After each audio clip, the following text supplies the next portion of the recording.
Hello and welcome to Six Part. Today I'm going to start a new series, What If Deku Was the Flash?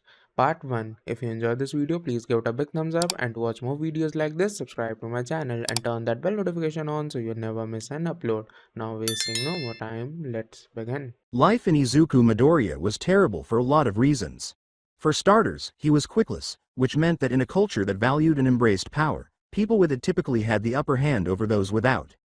Similar to himself, his classmates and his former friend Katsuki Bakugo were not the only ones who made fun of and mistreated him.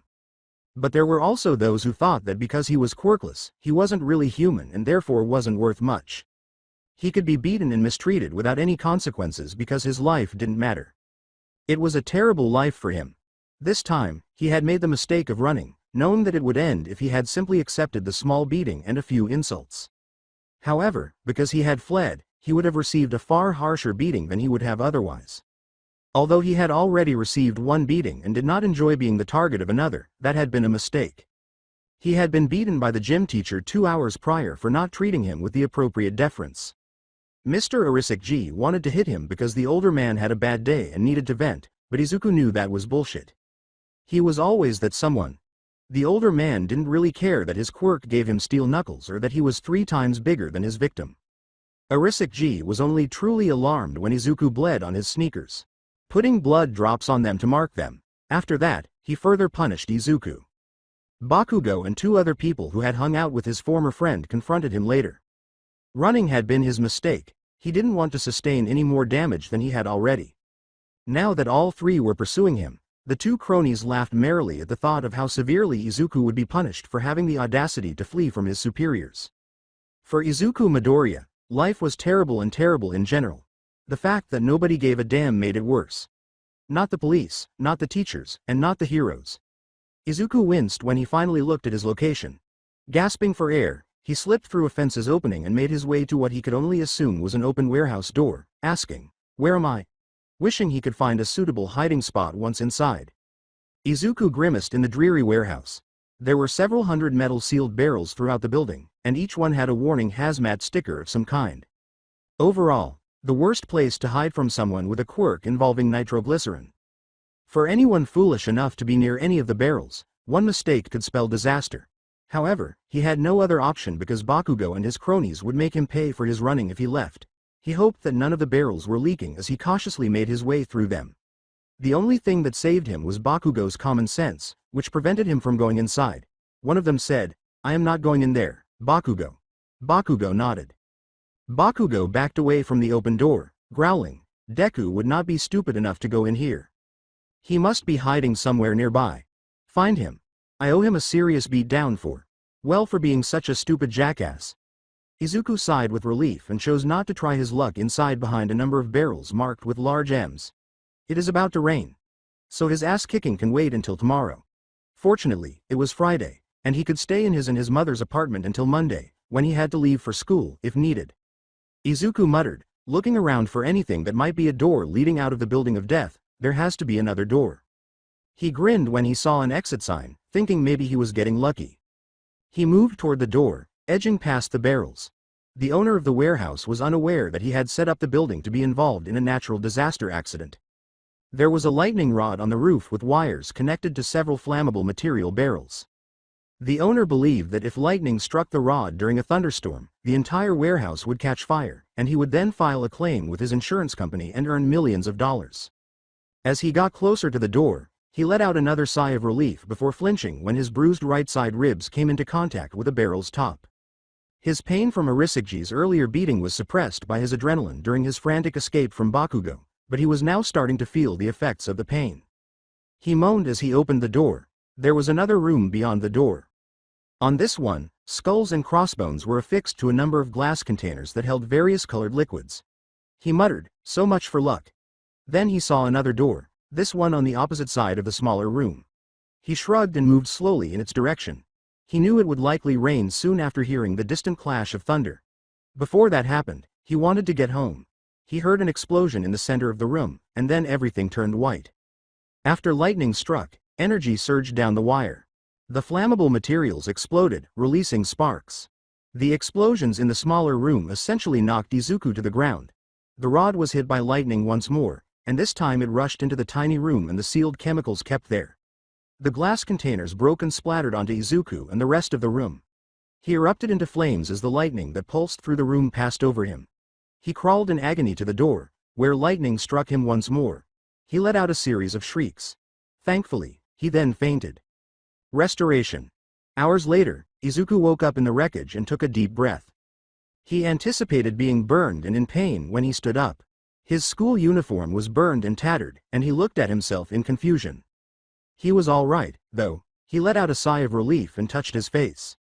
If he woke up after passing out, he fully expected to be nothing more than a charred, disfigured mess. He staggered a little as he emerged from the wreckage, and a sharp wave of fatigue struck him. He walked out of the wreckage and went home after swallowing dryly.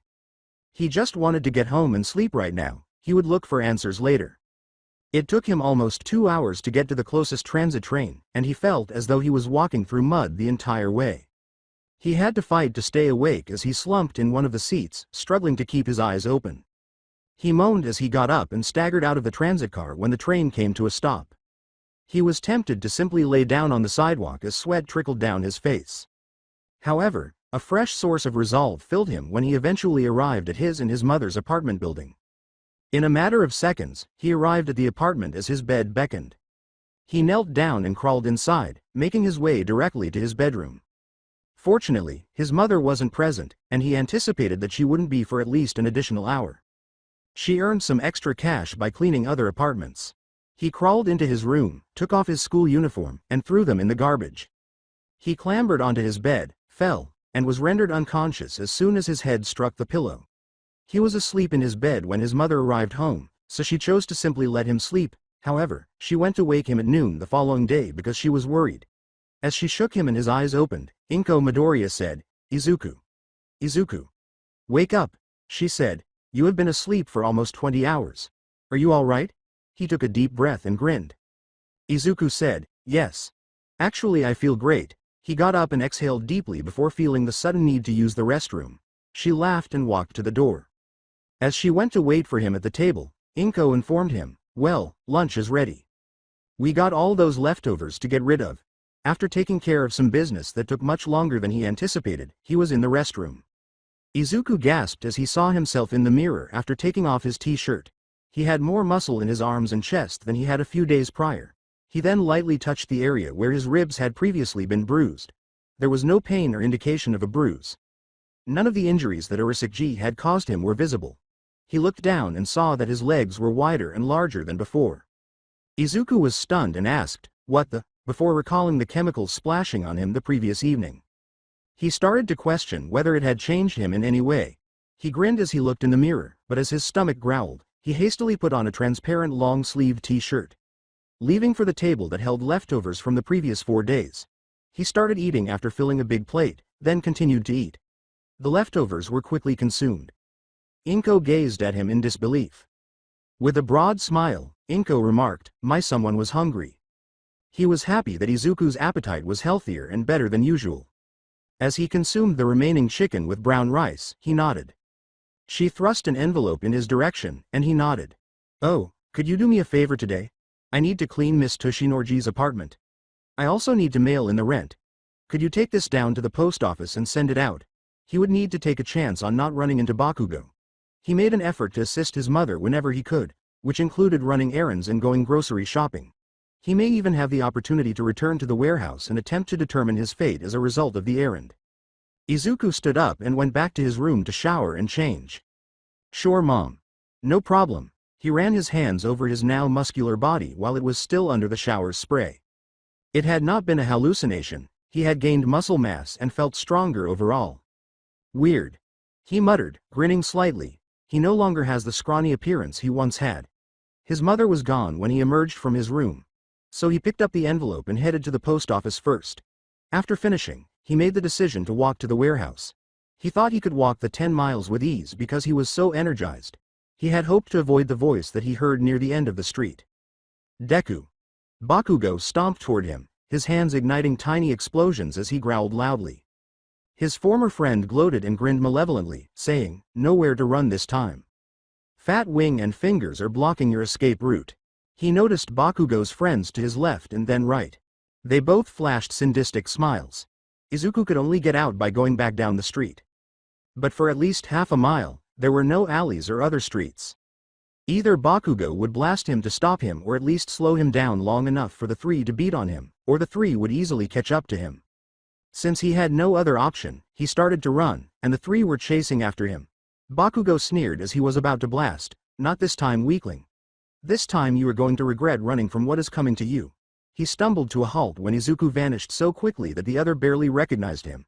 Trying to even see where Izuku was, he dropped his hands and said, "What the fuck?"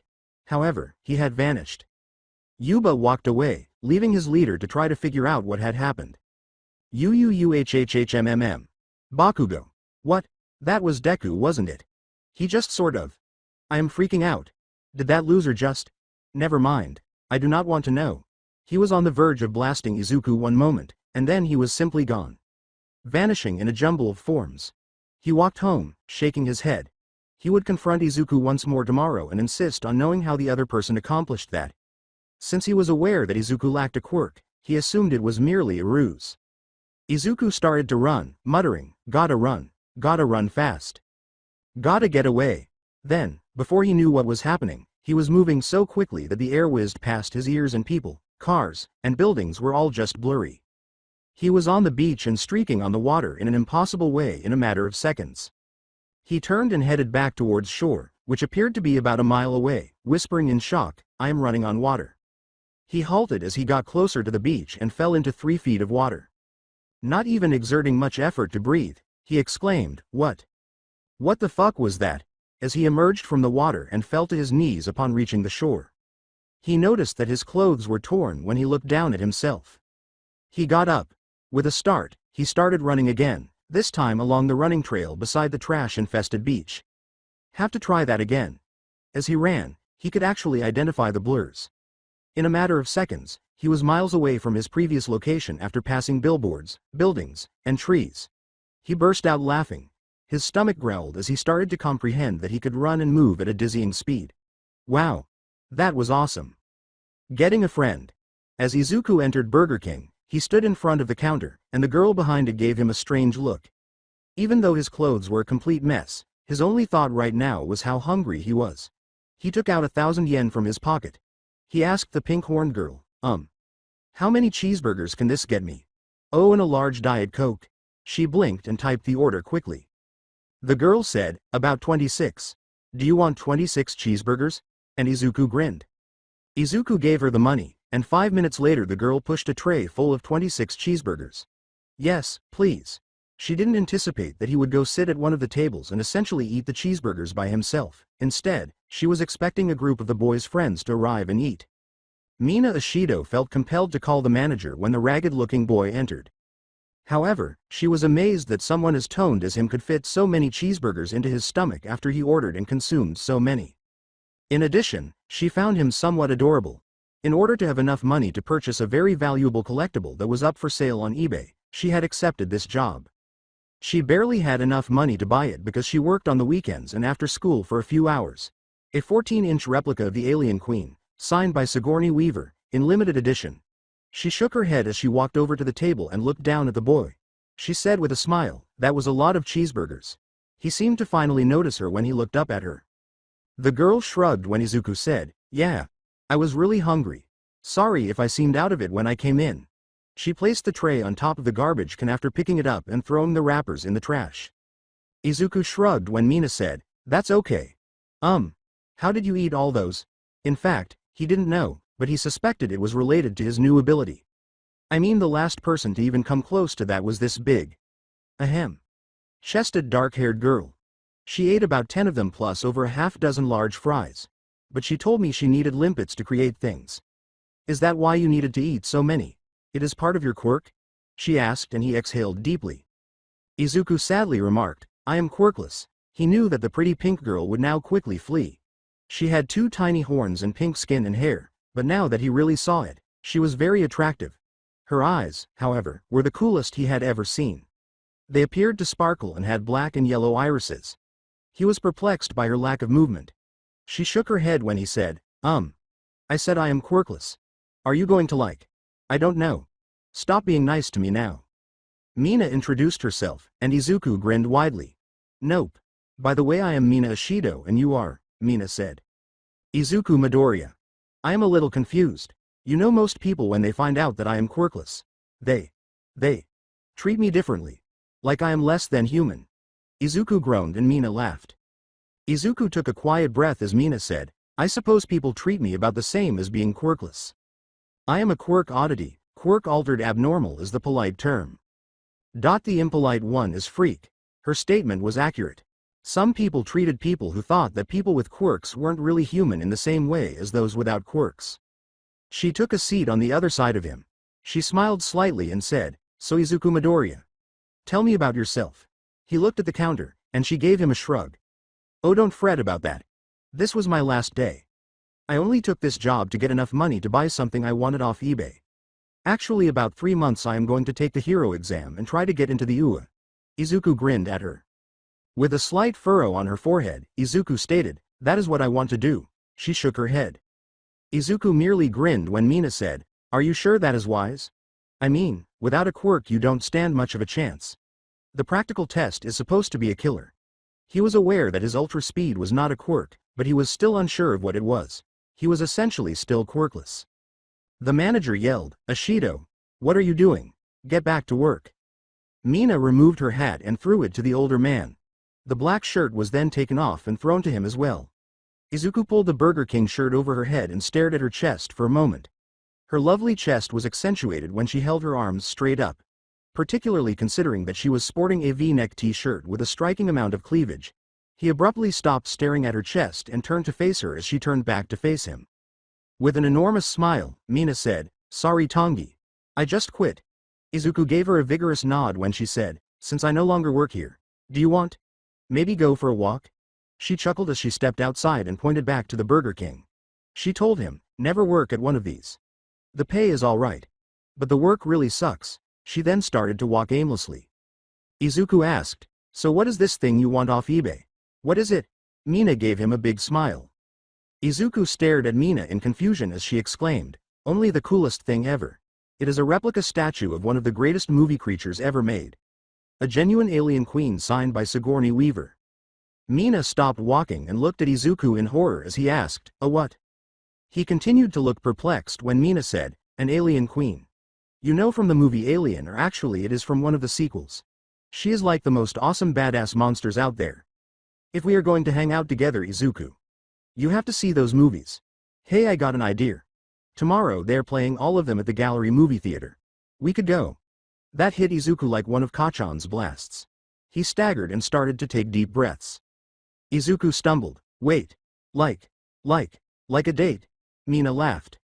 Izuku fainted when Mina said, Yeah, why not? Sure, we just met and all, but I am kinda spontaneous. So how about it? She stopped smiling and let out a soft exhale. She asked him glumly, Oh, is it because of how I look that you don't want to? And Izuku shook his head. Izuku managed to whisper the final 2 words, No, not at all. I actually think you are really cute. Mina heard him.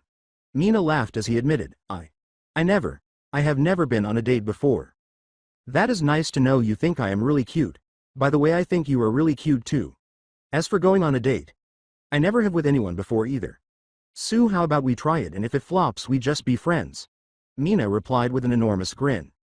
Izuku gave a trembling, Okay, and they resumed their stroll. He felt like he could run around the planet, and with what happened to him, he suspected that he could easily. He still wanted to test what he could do, but he also did not want to tell anyone about it yet. Though if he did tell someone, it probably would be Mina. She was just so friendly and nice that he could not help but like her. They continued to talk about each other, and Izuku learned that Mina was the youngest and had an older brother. Her mother and father both worked in advertising, and they had just moved back here from the United States about 5 months ago. She was a bit reluctant to tell him about her quirk, but when she did, he was genuinely impressed. They had come close to a suburban street without them even realizing where he was. Mina halted her stroll and remarked, That is my house right over there. Izuku could almost identify with her when she told him, I do not think it would be a good idea to subject you to my parents and brother yet. I want you to like me, and they would ruin that rather quickly. Because she would think that he and Mina were a couple and then truly embarrass him. He did not want her to meet his mother just yet. When Izuku said, That is okay. So, what time you want to Mina took out her phone. She looked up the showing's times. He promptly gave it to Mina when she demanded, "The first one starts at 9 a.m. So let's meet at the gallery at 8:30 a.m. Oh, and give me your number." When he checked his, he saw an unknown number on his screen after she dialed it. She smiled mischievously and said, "There, we got each other's number. So no standing me up tomorrow or I will hunt you down." He gave a headshake. Mina laughed as Izuku said quietly, "Wouldn't dream of it. Okay, I have no idea what to do now." After that, he clasped her hand and they shook hands. Mina then jogged off towards her house, saying, "See you tomorrow, Midoriya." "Oh, I do not like that. Too formal." Izuku. "No too. I know. Izzy. See you tomorrow, Izzy." He remained there for a few minutes. Izuku muttered, "Izzy?" because he didn't like the moniker she had just made up for him. After saying that, he turned to go home. He chose to run as he turned the corner, and a minute later he was back in front of his apartment building. Izuku was at a loss for words when his mother, Inko Midoriya, asked, "Izuku, what happened to your clothes?" "There. They are. You did not leave the apartment wearing those rags, did you?" He felt hungry once more, so he went inside. Izuku started testing himself after locating a quiet area in the neighboring park. He had a bag full of snacks for after, over by a tree. He got up at 6 in the morning and went to the park to see what he could do. His initial test was to determine whether his speed was limited to his legs. He pulled out a 1,000-piece puzzle, sat down at a picnic table, and finished it in 2 seconds. The hand-eye coordination test came next. Okay, so I can do things at an accelerated pace.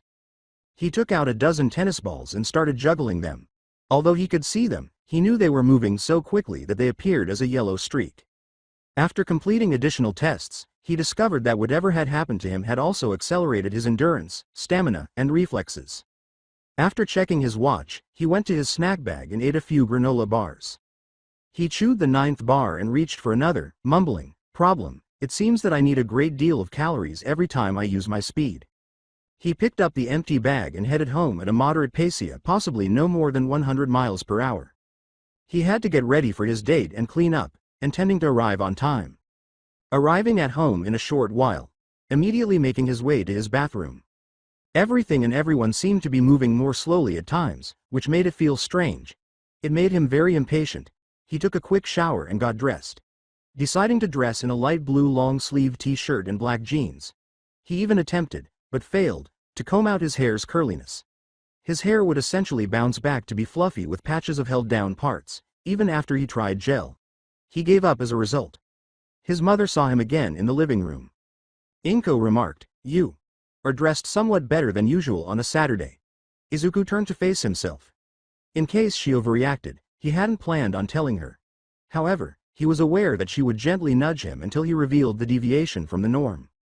Izuku went to the refrigerator, got a protein shake, and drank it down, saying, "I am going to the movies with a new friend." With a broad smile, Inko said, "Oh, and is this new friend a girl?" Izuku nodded slowly. She exclaimed with joy, "My son has a girlfriend," and Izuku moaned. Izuku firmly said, "No. This is just our first date." Inko then started asking him a lot of questions. For example, where did you meet her, what is her name, is she attractive, and so forth. After responding to a few of them, he started to quickly leave. She stopped him before he could get to the door and grinned while slapping 2,000 yen into his hand. She grinned when he said, "Thanks, Mom." Inko slapped him on the butt to get him out the door after telling him, "Have a good time. At some point I demand to meet her." She chuckled joyfully as he departed, saying, "Get going, you do not want to be late." He miraculously found a girl after she had been worried about him for so long. She simply prayed that it wouldn't be like nearly 2 years ago when a girl from his school told him she liked him, then boosted his confidence. In front of her friends, she betrayed him. Finding out that she had done that only to demonstrate her capacity for vengeance had devastated him. The principal essentially dismissed Inko's complaint to the school, telling her that there was nothing he could do about it. She vowed in silence that she would not just ignore it if that was what the girl planned to do to Izuku. Not now. Zero Mina yawned, stretched her arms above her head, and sat up, slapping her alarm clock angrily. She said, "Mornings suck," and then grinned. She really couldn't wait for her first date with Izuku, which was today. She glanced at her laptop and saw the purchase confirmation displayed on the screen. She chose to purchase the Alien Queen replica as soon as she arrived in her room. After that, She spent an hour choosing the ideal attire for her date with Izuku. Choosing a V-neck white t-shirt with a pink carnation in the center and knee-length blue jeans shorts. She had to laugh at herself because, although it was pleasant, she wasn't as endowed as she is now. She did not like the monthly cycles or when an older pervert approached her, but growing up did have its challenges. She did, however, enjoy the fact that she was now mature enough to look for a boyfriend. A fortune teller named Madame Serena told her that she would find her one true love and that he would be what would be deemed strange when she and her family attended a carnival a few months ago. Izuku was definitely strange, but she didn't mind being strange because she was seen as a little strange. She assumed that Serena was referring to Izuku. She liked him in general, so it wasn't just that. He was cute and, from what she could see, well-groomed, to start. She let out a loud sigh, put an end to her thoughts, and went to the bathroom to shower. She didn't want to be late for her first date with Izuku, and she had just 3 hours to get ready. She went downstairs and entered the kitchen, where her father, Jin, and mother, Keiko, were seated at the kitchen table. Her mother was taken aback when she saw her. Mina just went to the coffee pot after her mother remarked, "You are up early this morning. Usually you do not get up until at least 10 a.m. on a Saturday." Mina said, without really wanting to elaborate, "I am meeting someone. We are going to the gallery to see a movie or two." She was hoping they would think she was going with a school friend. Her father jumped in when he saw how anxious she was. Mina just sipped her coffee as her father Jin asked, "So who is this someone? If it was Miyagi or Murasa, you would have said it was either or both of them. So who is it?" Her mother gave a finger snap. Mina chose not to confirm or refute her mother Kiko's assertion that she has a date with a boy. That has to be it. Mina shook her head when her father said, "Oh, I bet it is that Eijiro Kirishima. She has been hanging out with him now and again." Her father smiled slightly. Mina said, "I am not saying. And Eijiro and I are just friends." However, her parents were searching and would not stop until they found the solution. She was aware that they would have forgiven her if she had allowed them to believe it was Eijiro. Both of them had met him and found him to be a very pleasant boy. However, she felt that he wasn't quite her kind. A better friend than a potential romantic partner. She went back upstairs to brush her teeth after finishing her coffee. In the unlikely event that she had the chance to kiss Izuku, she did not want her breath to smell like coffee. Their first kiss might seem a little repulsive if they have foul breath. Her parents were waiting for her when she came back down. Mina shook her head in response to her father's demand. "Okay. If it isn't Eijiro, then who is it?" Mina said as she made her way to the door. "Nope, not telling." For as long as possible, she wished to keep Izuku far from her parents. For starters, her father would likely read him the riot act and inquire about his plans for his daughter. Playing the role of the strict, protective father, she wasn't particularly concerned that his lack of quirks would turn them off. Unlike most people, her parents weren't bigoted jerks. She ducked out the door after adding, "See you guys later, much later." With a broad smile, Keiko remarked, "She must really like this boy if she is willing to keep him a secret and away from us." Jin smirked mischievously and said, "Hey, we are not that bad. If I were that bad, I would go to the gallery and spy on them." Making a grab for his car keys, he was stopped by his wife. Then Keiko had an idea. "No, I do not think that would be a good idea. If she catches us doing that, she would never forgive us and it might even scare him off. Perhaps the person Mina was meeting and going on a date with was a girl. That wouldn't necessarily be a bad thing." She laughed out loud at that idea. Mina had gushed about some boy and young man TV and movie stars, and she had witnessed it herself. She bet her daughter wouldn't have been so fixated on the boys and young men if she were the other way. It had to be a boy, then. The worst date ever. They arrived around the same time, and Mina laughed as she got closer to him. He grinned as she said, "I guess neither of us wanted to get her late." They each purchased a ticket and made the decision to Dutch it as soon as they entered the theater. Izuku, however, was adamant about purchasing the snacks. He placed an order at the counter for a large Diet Coke, extra large nachos with cheese, and jumbo popcorn. Then inquired about her desires. She let out a gasp. He shook his head when she said, "Izzy, that is a lot of. Aren't you worried that you might get, I don't know, fat?" She chose a medium popcorn and a regular Coke with a slice of lemon after Izuku told her, "No, not at all. So, since I am paying, go ahead and order yours." He ate so much popcorn and nachos that she was still in shock. In order for them to fully enjoy the films, she decided that they should sit in the center of the theater. Before the movie began and the trivia appeared on the screen, they had a good 30 minutes. Mina turned to Izuku and said, "I love these." Let's see. Actor. Of a 1967 movie called El Dorado. Co-starring Robert Mitchum. Despite the answer being scrambled at the bottom of the screen, Izuku was clueless. She said, "Got to be John Wayne." The screen then flipped to reveal the response. Izuku said, "Hey, you were right." Mina grinned widely. "I rule on these." Okay, here is the next one. Movie. Original play date, 2012. Starring Adam Sandler, Kevin James and Selena Gomez. Cartoon movie. So want to take a guess? Mina asked him while staring at the screen. Izuku scowled as he said, "Wait. I know this one. I watched it and I loved it even though it was not a hero movie." Let's see Adam Sandler and Kevin James. Just before it reached 0, the timer ran out of time. Mina sang, Hotel Transylvania. The screen flipped, confirming that she was correct once more. He raised his hands in surrender when she said, "That is 2-0. Want to play some more or will you concede that I am the best?" Then he immediately recognized the next one. Izuku read it aloud, and they both responded in unison, "Rats. I know that one." 1978 movie. Starring Christopher Reeve, Gene Hackman, and Marion Brando. That is so easy, Superman. Mina grinned broadly and said, "Too bad you conceded, that would have given you a point." Izuku laughed. Izuku said, "Oh well. I doubt I would get the next one." He knew he would never receive the question. Thus, he made no attempt at all. Because she was the queen of trivia when it came to movies and she didn't want Izuku to feel bad, Mina made the decision to stop. It was intended to be a date, and they should both enjoy themselves. She saw him eat half the popcorn after essentially inhaling the nachos. Mina said, "Wow. Where do you put it all?" And he shrugged. Izuku was tempted to share his abilities with her. First of all, he didn't know exactly what it was. He was only aware that he could move quickly and that, in order to somehow fuel it, he needed to eat a lot. He had done some tests, to be sure, but he had a feeling that it was more than just being able to run extremely fast.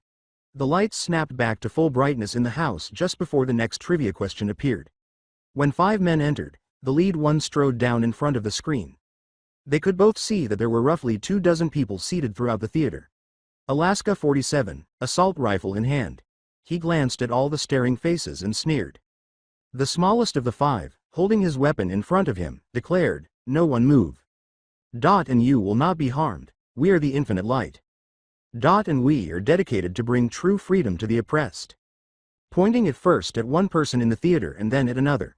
2 of the other armed men strode over to the 2 exits, while the other 2 strolled down the aisles, grinning at the roughly 24 people in the audience. "Once the government gives in to our demands, you will be set free. Unless there you do something stupid, which would result in my men shooting you. Until then just remain seated." They paused, and one of them grinned down at Mina. The man looked down at her cleavage and said, "Hey, look at here. She ain't bad looking for a freak. What do you say, Hinjo? Think I could take this one with us when we bail?"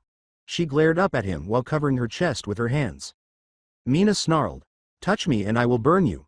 The man chuckled. Mina put a restrained hand on Izuku's arm just as he was ready to get up. Izuku slumped back in his seat as she said, "Don't Izzy. This jackass wants you to do something so that he can hurt you." Making himself look like a big tough idiot. The man's laughter increased. "She got brains too. Shame. I like my women to be on the dumb side. Still I would not mind spending a few hours in between your legs. Of course you might be more accommodating when we start shooting some of you." The man continued and Mina appeared to be comfortable, continuing to hold Izuku's arm. After that, Izuku was mumbling something that sounded like he was counting while looking around the theater.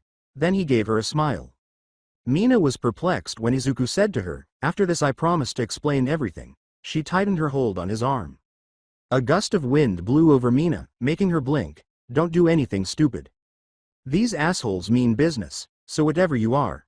She opened her eyes to find herself outside the theater, with heroes and police starting to arrive. "Considering. Don't. How in the hell did I end up out here?" she asked, looking around in complete confusion, and then she saw other people from the theater start to show up out of nowhere. All she could see was a blur moving back and forth between the theater, and each time another was brought out, she was just as confused as she was, and she knew right away that whatever this was had to do with Izuku. Hinjo, the leader of the small group of alleged freedom fighters, was in a panic inside the theater as one by one of their hostages vanished before his and his men's eyes. In 3 minutes, all of the hostages had vanished, leaving only him and his men. He appeared to disappear like the hostages when one of his men was abruptly wrapped from head to toe in a rope, and to make matters worse, all of their expensive guns broke in their hands, and another of his men vanished. Hinjo. What should we do? One of his men inquired, and then he disappeared as well. A minute later, he was by himself, unarmed, and panicking. He blinked, and the green-haired teenager Benson was attempting to provoke materialized before him. What on earth are you doing? The young man merely glared at Hinjo as he stepped back from him and held out his hands in question. The boy grinned and said, "You ruined my first date with her, so I thought I would ruin your whole scheme." Hinjo blinked and felt a stiff breeze blow over him. He looked around and saw that all of his friends were in the back of other police cars, and even the police and heroes were shocked by what had happened. As Mina stared at him and then at the candy bar, Izuku zipped back in front of her and gave her one from the snack bar while chomping down 3 more. "Don't worry, I paid for them. I left 200 yen on the counter." Izuku nodded when Mina said, "You said you did not have a quirk. So what? That was you, weren't it?" Blurring about in a flash. "You promised to explain what that was." Mina waited while he looked around. Izuku said, how about somewhere more private?" And she smiled.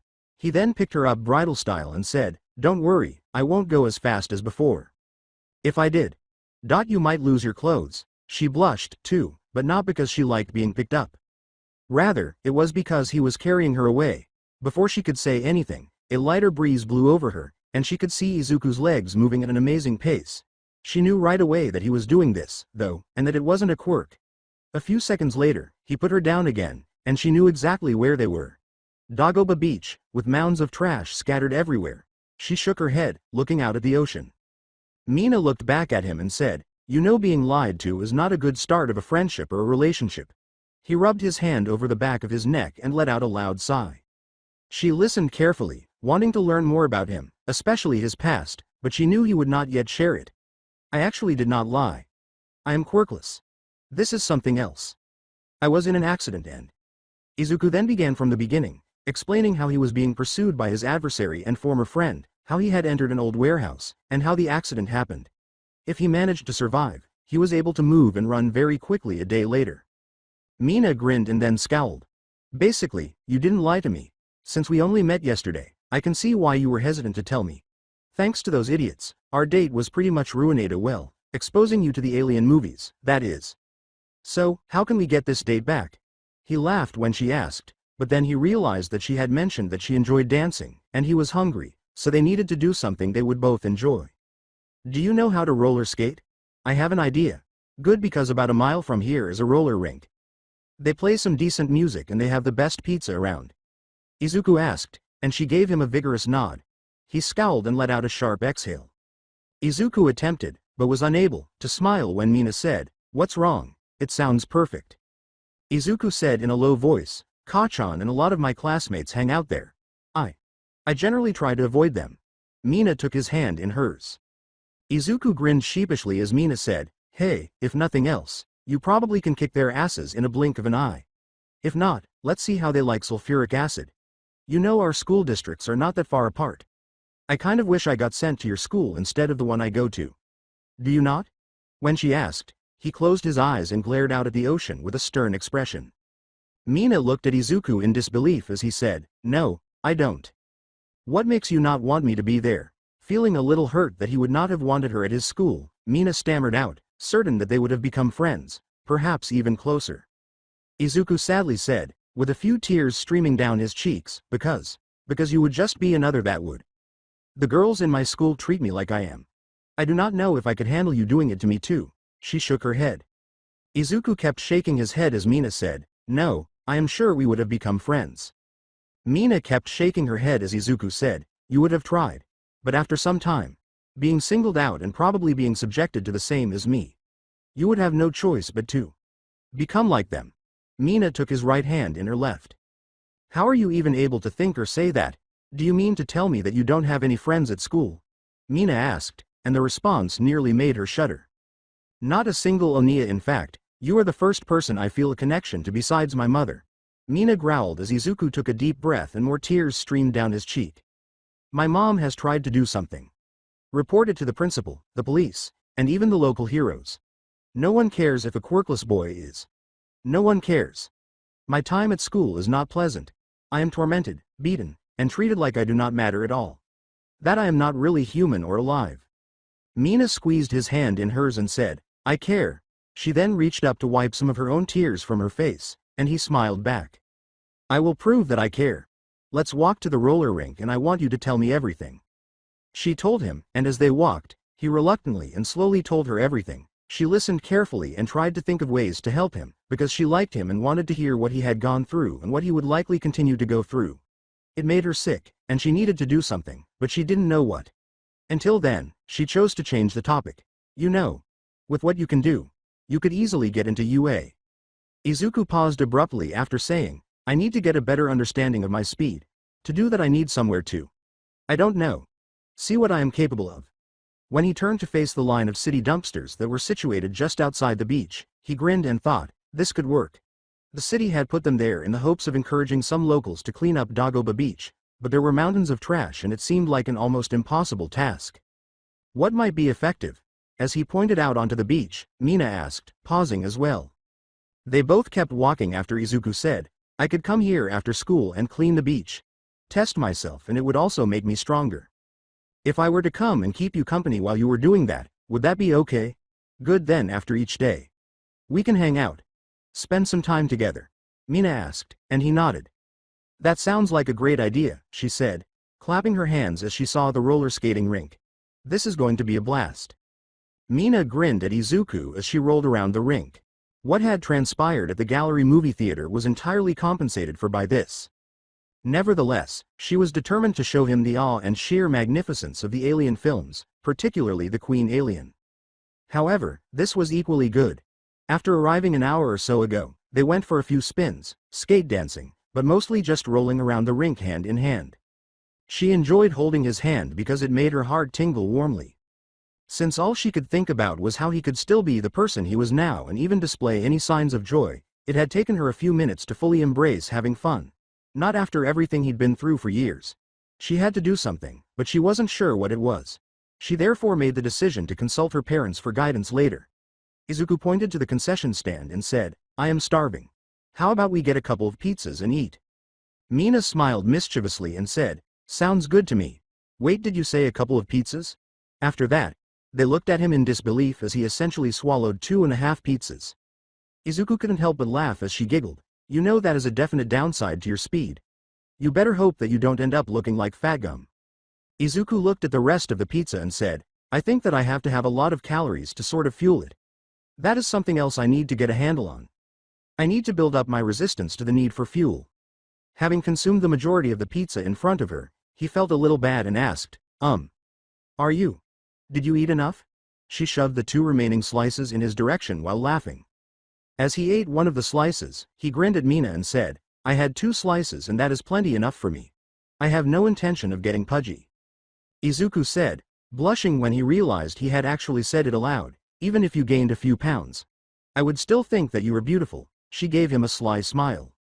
Mina couldn't help but feel that she had found the person Madame Serena had told her about, saying, oh, so I have moved up from cute to beautiful. He stopped himself from taking the final slice as his face turned even redder. Not wanting the date to end just yet, she asked, Sue, want to skate some more or go do something else? Mina leapt to her feet when Izuku said, I am not really into it, but there is an arcade just across the street. After he threw away the empty pizza boxes, Izuku followed Mina as she rolled her way to the skate rental desk and said, awesome. Let's go. She picked up some change at the arcade and went directly to Guacamole. He questioned whether using his speed was cheating when she said, this one you should be able to dominate. She saw his hesitation. He picked up the mallet and let out a soft exhale as she said, go ahead. It is not really cheating. You could call it training. When they arrived, Mina had her eye on something, and an hour later, they had enough tickets for it. A talking bank for Darth Vader. She grinned widely and held it triumphantly. Izuku laughed and said, thanks Izzy. This is amazing. Mina held the bank against Izuku, who said, I didn't realize you were a Star Wars fan. Oh yeah. I love Star Wars. Actually, I really loved that cartoon series. Star Wars Rebels. Hated it when they ended it the way they did. Mina responded with a grin. Mina nodded and gave him a kind look as Izuku said, that did suck. Having Ezra leave that way. That, and they spent the last season hinting about a relationship with Sabine and then having him sacrifice himself like that. Ah, so you are one of those, huh? Mina laughed, observing his bewildered look. She went on to explain. One of those that believed that Sabine and Ezra are destined to be together. Not that I disagree or anything. It was obvious that he had intense feelings for her and she had the same for him. I guess it was a major downer that he never got to kiss her before sacrificing himself. Bet Sabine is regretting that one. She told him as they left the arcade.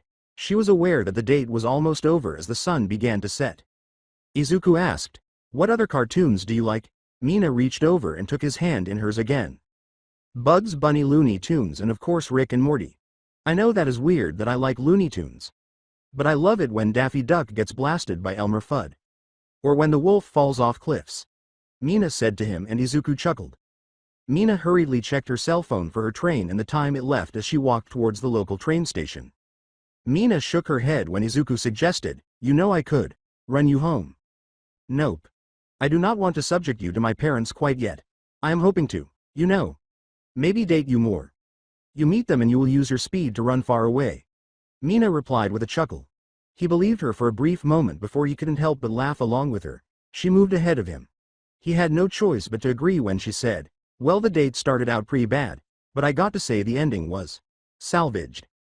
When Izuku said, "Maybe some other time. You can introduce me to the alien movies." Mina grinned. Then leaned in to give him a kiss on the lips. She kissed him again, enjoying the feeling. She remained in front of him for as long as she could before the train arrived. Mina said, "Call me later. When you get home." He nodded. She got on the train and a minute later the doors closed. "Okay. See you on Monday. At about 4 p.m. Near the dumpsters." As the train drew away, she sat down by the window and waved to him. She turned forward with a broad smile, and as she turned back to the window, she noticed Izuku pacing next to it. "Show off." She said it in her mouth rather than aloud, and he grinned before rushing past the train. Conflict. Izuku slowed down as he made his way home from his and his mother's apartment building, which was around 100 meters away. He was hungry once more, of course, but it appeared that his body was adjusting to the drain. Since he wasn't as hungry as he had been previously, he turned pale as he rounded the corner. Bakugo was there with his two cronies, waiting for him. He squared his shoulders and moved deliberately in the direction of the main front entrance. Yuba gestured at him with one of his unusually long fingers and said, "Hey, there he is, Bakugo." Bakugo snarled and lowered his hands to his sides, saying, "About time you came back, Deku." As he began to pass his three antagonists, Izuku remarked, "Not today, Kachan. I don't want to deal with you today." Bakugo let out an audible gasp, annoyed that Izuku was essentially ignoring him. "What?" Bakugo screamed, his fingers exploding with power. Izuku gave a headshake. Both of Bakugo's cronies laughed when Izuku said, "I had a good day today and I have no intention of having you ruin it." Their leader seized the front of Izuku's shirt. Bakugo raised his left hand and sparked tiny explosions, demanding, "Listen, asshole. You were going to tell me what the fuck that was yesterday. When you seemed to have disappeared in a blurring streak." Izuku made the decision to speak the truth. Bakugo growled as Izuku proclaimed, "I have no idea what you are talking about, so let me go and let me by." Bakugo slammed his left hand at Izuku and, quite miraculously, missed completely. "Let you by. Let you by, alright Deku, you asked for this." In less than a second, he stepped out of Bakugo's line of attack, evading the blow and the tiny explosion. Izuku shrugged in response to his demand, "What the fuck was that?" Izuku smiled slyly and said, "Like I said, Kachan. I have no idea what you mean." He then withdrew from Bakugo and entered the apartment building. His former friend is now totally perplexed. Bakugo shook his head without dropping his left fist. Yuba asked, "How did you miss, Bakugo?" And Bakugo gave him a scowl.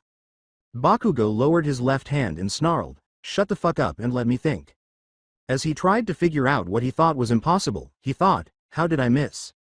It was like Deku just moved out of the way in an instant. That is impossible. He does not have a quirk and there is no way that his reflexes are that fast. Not possible. Another thing that truly perplexed him was that Izuku appeared to have wider arms, legs, and chest. Izuku appeared to have gained weight overnight. He wanted answers, but he had a feeling Izuku wouldn't give them to him directly. Therefore, he would need to solve it himself. With his two flunkies right behind him, he growled angrily and stormed off. In order to avoid attracting his wrath, neither of them spoke. Mina's evidence. After arriving home, Mina called Izuku and spoke with him for approximately an hour. Her parents knew she wouldn't really respond to any questions while speaking with him, so they didn't try to ask her anything yet. She used what her mother referred to as the classic to end the call. "No, you hang up first." Her mother said that was adorable, and both of her parents laughed. At last, she and Izuku hung up simultaneously. She sat down on the couch next to her mother and said, before you guys pelt me with questions. I need some advice." In his favorite chair, her father was seated. She bit her lower lip and lowered her gaze, saying, "I found out something. And it is really bad. And I really do not know what to do." Mina swallowed hard when her mother, Keiko, asked, "How bad is it?" With both of her parents listening carefully, Mina felt some tears well up in her eyes as she said, "About as bad as it could be. Izuku told me some things and I need to prove to him that I care."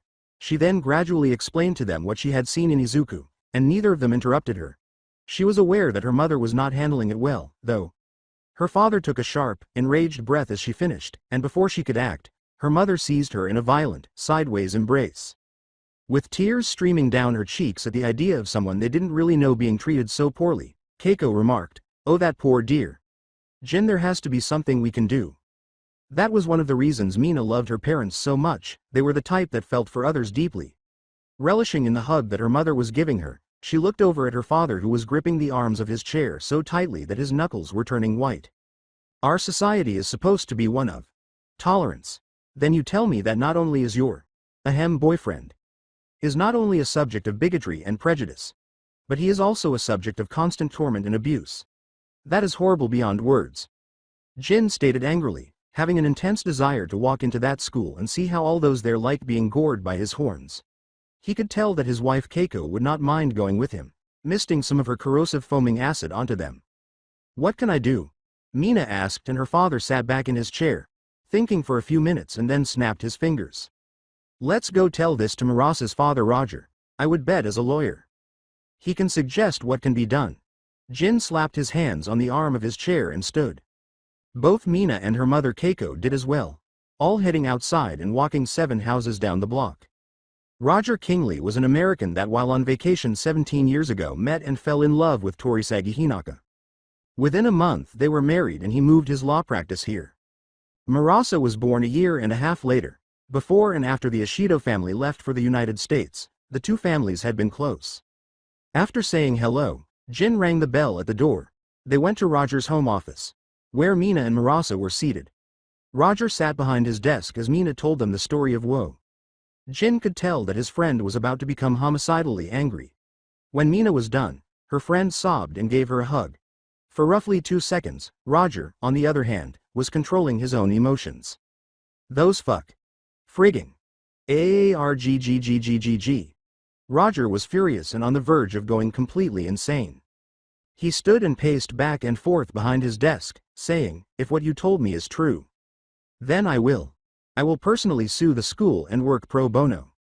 I will sue not only the school, but the teachers, the principal and the families of every one of those that." Murasa was gazing proudly at her father. He calmed himself by inhaling and exhaling. He stopped pacing and reached into his desk, saying, "First I need to contact the superintendent of the school board. I know her personally. She will want to know about this, before I begin any legal actions." Taking a little notebook out. Later, he would speak with Inko Midoriya and ask her to sign a document designating him as their attorney. Mina nodded when he said, "Tomorrow is Sunday. Any chance I could talk to this young man?"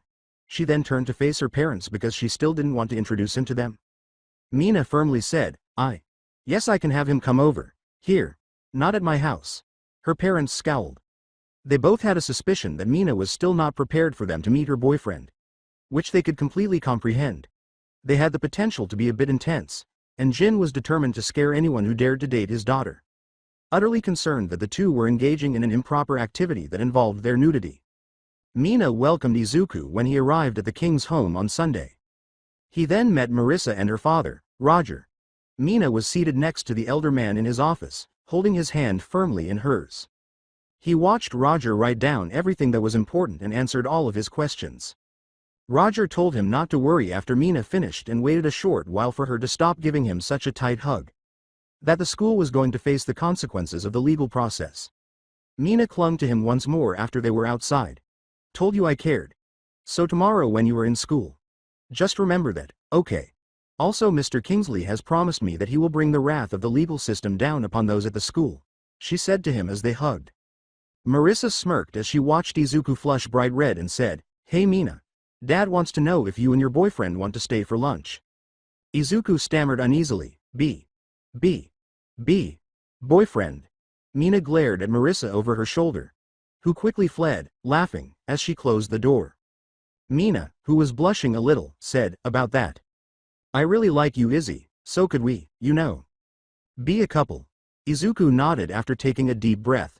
Taking that as approval, she gave him a strong hug. She turned her head slightly and kissed him, not just pecking him like she had done in the past, but a kiss that's truly intimate. Mina told Marissa no thanks when she came out to ask again. Then took Izuku away, but not from her home. She gave him an evil smile as they strolled. She then gave him instructions, but he was a little hesitant to follow them. "You told me that the gym teacher likes to hit you when he has a bad day.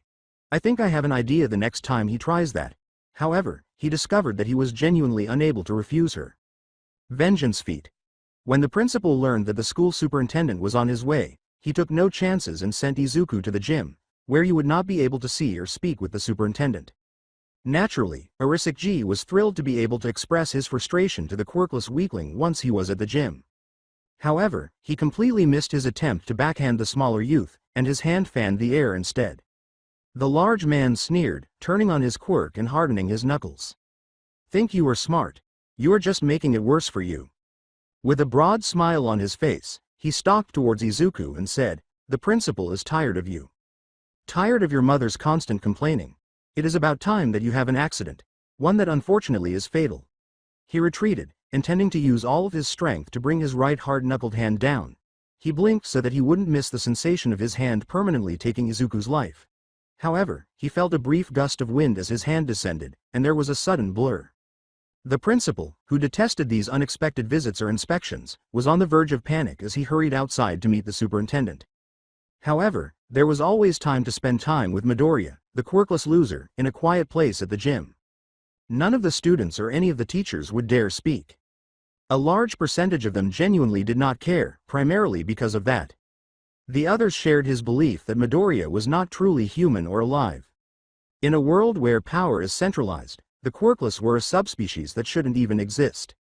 He grinned as the superintendent and another man got out of her car in the parking lot. He then gasped when he saw Arasaki materialize out of nowhere and slam his hard fist into the superintendent's car's hood. Mary Grant yelled, "What the? Principal Taranka. What is the meaning of this? This man just, my car." As she glared at the man who had just damaged her brand new vehicle and then at the principal. The man, utterly bewildered by what had transpired, slowly withdrew his fist from her engine. Mary Grant was a 42-year-old teacher who left the United States to come to Japan after being offered the position of superintendent 5 years ago. She made friends with Roger Kingsley and his family there because they were from the same city, and when he told her about it, she felt like beating the living daylights out of Taranka and Arasaki, but she chose to let Roger bring the wrath down upon them instead. Roger stifled a smile and said, "I assume you are Gogi Arasaki, the gym teacher?" Mary's suggestion that they arrive in her car made me a little happy. Since she had only purchased it on Saturday, she had wanted to show it off. Still unsure of how it had happened, the big man nodded. Just as he was about to hit Midoriya, he found himself in the parking lot without realizing what had happened. He looked around and saw his target standing a few meters away, grinning slightly. Arasaki swallowed hard as he noticed the slight smell of transmission fluid collecting beneath the car. "Yes. I am. Superintendent, I fully intend to pay for the damages. I have no idea what happened." The man with the superintendent took a folded document out of his coat. Roger handed the paper to the bigger man, and Arasaki examined it. "Then this is for you." Arasaki unfolded the legal-looking documents and asked, "What is this?" As he pulled out another folded document, Roger exclaimed, "Oh, where is my manners? I am Roger Kingsley and that there is a copy of the lawsuit. I represent the Midoriyas and I am suing you for." "Well, it is printed right there on the second line." Arisaki's eyes widened and he let out an audible gasp as he read. 106 million yen. "Are you fucking serious?" Arasaki yelled in surprise and disbelief. Roger gave Taranka another that had the same sum noted in the lawsuit. Mary just grinned when Taranka held the paper in front of her and said, "What is going on, Superintendent? Why? Before turning to face her wrecked car, Mary smiled contentedly and said, "Well, gentlemen, it has come to my attention that you have trampled on the basic rights of one of your students, Eizuku Midoriya. Mr. Kingsley has graciously decided not to sue the school. But the two of you. Oh, by the way, gentlemen. You both are fired, of course." In the distance, sirens could be heard. Taranka started to perspire and said, We have no idea what you are talking about. We did nothing, and what proof do you have?" The nurse then approached with a big file. Much to his horror, she gave Mary the file while grinning at Taranka. As the sounds of sirens approached, Mary calmly remarked, "Nurse Iyaga has documented all the injuries that you, Arisakji, inflicted upon him, along with all the injuries that you, Taranka, allowed other students in Arisakji to inflict upon him. She went to inspect the damage to her car after saying, 'That would be the police. You two are also in legal trouble. I would suggest that you both call a lawyer.'" The nurse returned inside, laughing. Roger reminded the superintendent of the other issue by saying, Mary, the other thing." She reached into her car's backseat after nodding. Giving him the pages covered in hard plastic, he put one of the laminated pages on the main door after passing the two men he was suing. A number of the pupils shifted to read it. First was Bakugo. After reading the first section out loud, Bakugo saw that there were more rules that defined what constituted bullying and harassment. No bullying or harassment will be tolerated. If so charged, that individual will be suspended and it will be annotated on their permanent record. He took a deep swallow. He turned to look at Izuku, who was grinning widely. Roger told the students assembled there, "You all should know. These new rules are going to be strictly enforced." He then walked back to where Mary was still in mourning over her car, saying, "You might want to pass that along." Then observed with the others as Taranka and Arisakji were placed in handcuffs by the police and taken to the rear of their police vehicle. Roger approached the police lieutenant in charge of the arrest. He took out another document and gave it to the policeman while grinning. As he unfolded it, the officer inquired, "What is this?" Roger just grinned. "Oh, that. It is a copy of a request that I put into the city internal affairs. Your whole department is about to be investigated for deletion of duty. Due to that, I have written proof that Miss Inko Midoriya has reported several times about the treatment of her son, Izuku Midoriya, and your department failed to conduct their sworn duty." Roger replied with an enormous grin. His smile persisted as he went to the department's public records and discovered the complaints. "I would make an educated guess that you, along with your superiors and a good portion of your fellow officers, might not have a job by the end of the week." He saw the officer go completely white. Then Roger moved to stand beside Izuku. As the police car carrying the former gym teacher and principal pulled away, Izuku remarked, "Mina said you were going to bring the wrath down. This is remarkable." Roger grinned at him. "Oh, I ain't done yet. There is one more document in my pocket and I am about to serve it. Do you want to come with me?" Izuku replied with a nod. Roger got Izuku into an Uber when it arrived. He then gave the driver instructions to take him to the local hero agency. He saw the look on Izuku's face. He told the young man, "When I bring down the wrath, I bring it down hard." Mina couldn't help but find the blue and green streaking blurs fascinating. Izuku could only see that because she was moving so quickly back and forth.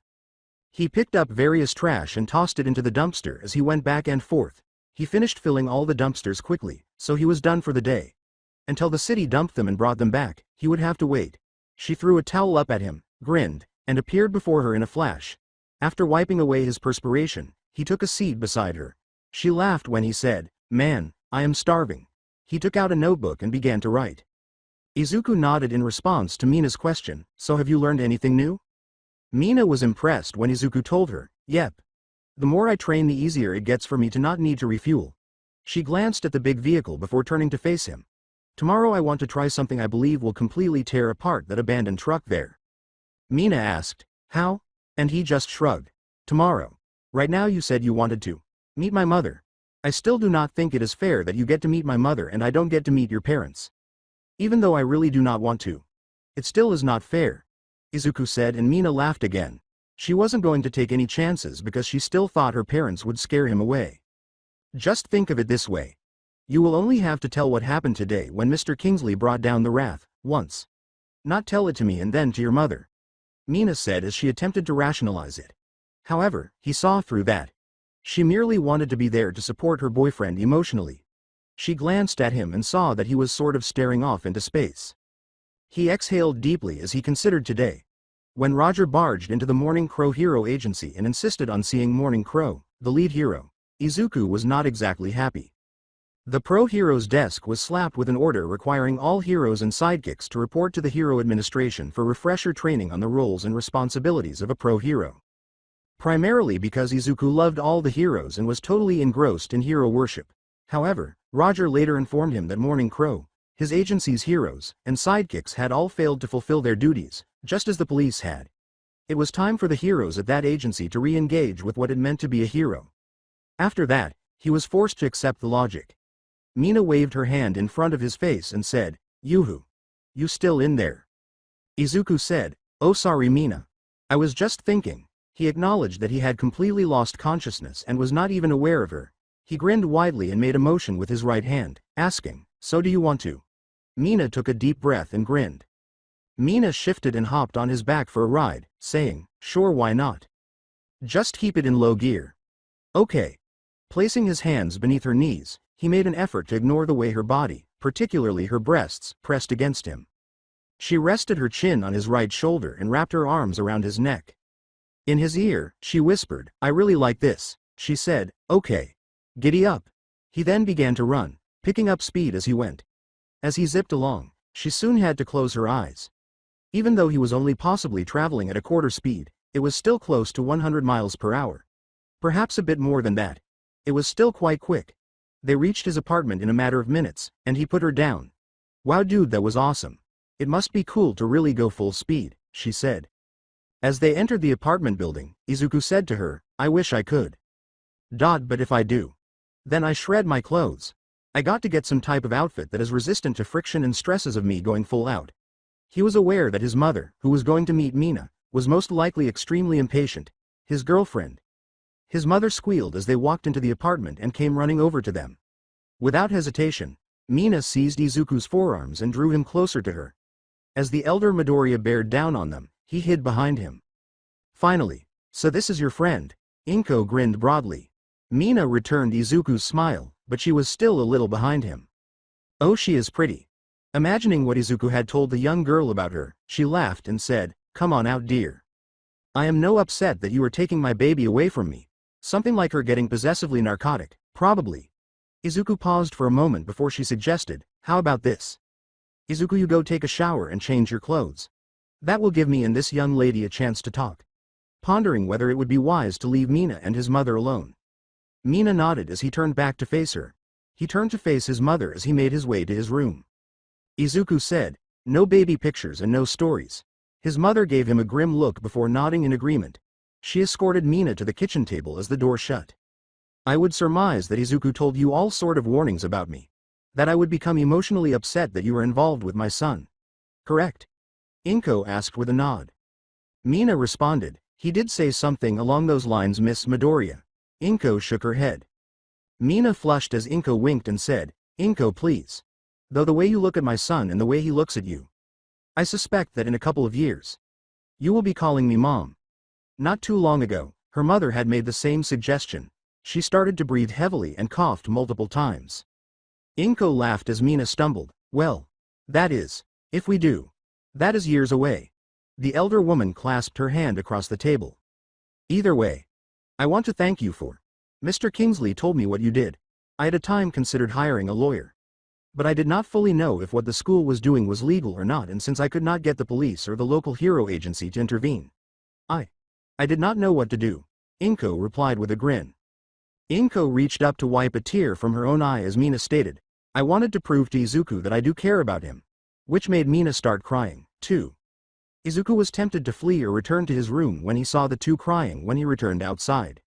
Izuku shook his head when Inko said, "Well, maybe with you in his life, he will give up this foolish notion of his to take the UA practical exam." She turned to Mina in the hopes that the young woman would support her when she said, "Son, you don't even have a quirk, and from what I've heard, without one you could get seriously hurt." Mina looked at Izuku crossly and said, "You have not told her yet?" He shook his head once more. Inko glanced from Mina to Izuku before saying, "Well, you better." Izuku swallowed hard as Inko asked, "Told me what?" Inko scowled at her son as Mina told her, "He may not have a quirk, but he does have a certain very impressive power." He looked guilty at first glance. Izuku approached the table and took the envelope containing the power bill after Inko demanded, "What type of power?" There was still no stamp on it. Izuku's mother nodded when he said, "I think it would be better if I just showed you. The address for this bill is about 10 miles from here." He hurried out the door after saying, "I will be right back in about 5 minutes." With a gasp, Inko turned to face Mina, who grinned. That was. He just. But that is. Inko was shocked to see her son move in such a sudden way. Even if it was a quirk, it did not originate from her or her ex-husband, so that was impossible. His was fire-breathing, and hers was a slight levitation of small objects. Neither would lead to what she just witnessed. After a few minutes, Izuku quickly returned to the room. Izuku put the receipt on the table and said, "There was not a line at the power company." With wide eyes, Inko gazed at it. He went to the refrigerator and took out the leftover chicken from the previous evening, saying, "Phew, I am starving." He prepared a few chicken sandwiches and consumed all 4. As Izuku finished his meal, he told her everything that Inko had asked him to say. "All right, young man. Start talking." Izuku asked, "So mom, can I take the exams?" His mother was hesitant at first, but ultimately decided that it was his life and his choice. She got up. After giving advice, Inko entered the kitchen and said, "Well, as long as you are careful." Without even asking whether Mina would be staying, she said, "Why don't you and Mina watch TV while I make dinner?" The young girl was, she had determined. Izuku ran with Mina on his back again at 8 p.m. holding him tight as he sped down the streets at what he thought was a moderate speed and around parked cars. Mina said, "You know, if you do not become a hero, you could always be a great taxi." She retreated on his neck as she got closer to home. He nearly came to a complete stop when she commanded, "Whoa there, Izzy." Then put her down. She saw the look on his face. "Don't fret, Izzy. At some point I know you will have to meet my parents and my brother. But right now is not a good time. Namely, due to that I do not want to lose you this quickly." She stepped in front of Izuku after he said, "Oh come on Mina. I would not break up with you for something like that." He put his arms around the small of her back, and she put hers around his neck. Mina leaned in and kissed him for a few minutes, saying, "I ain't taking any chances." She gave him a smile as she left. He nodded when she whispered, "See you tomorrow at the beach." Then gave her a kiss. The heroes encounter. When Mina arrived at 3:45, she had already gone home to change out of her school uniform and noticed that Izuku was already working when she walked from the train station to the beach.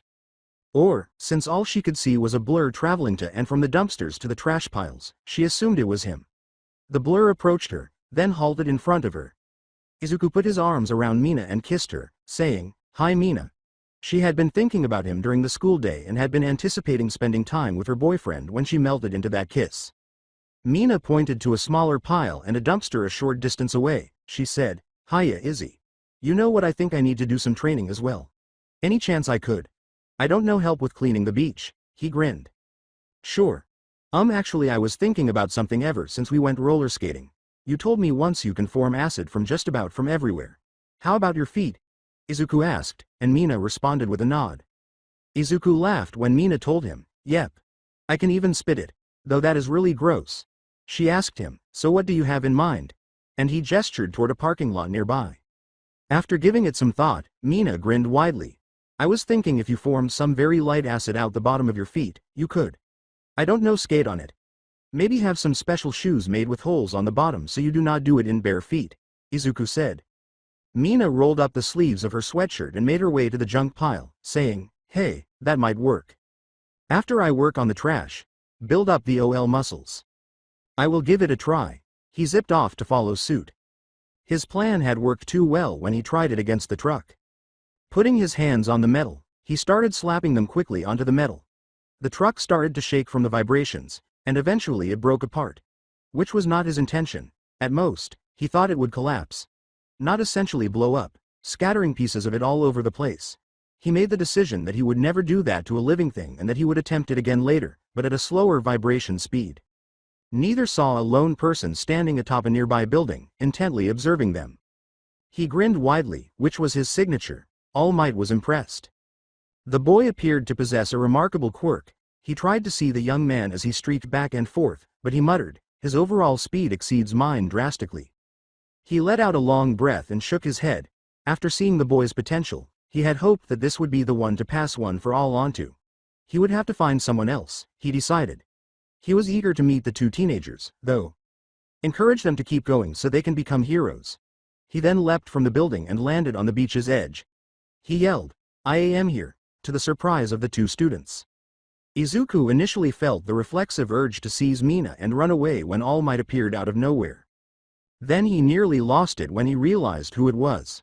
Since he was a young child, he had been a fan and admirer, and he was thrilled to see the world's #1 hero up close.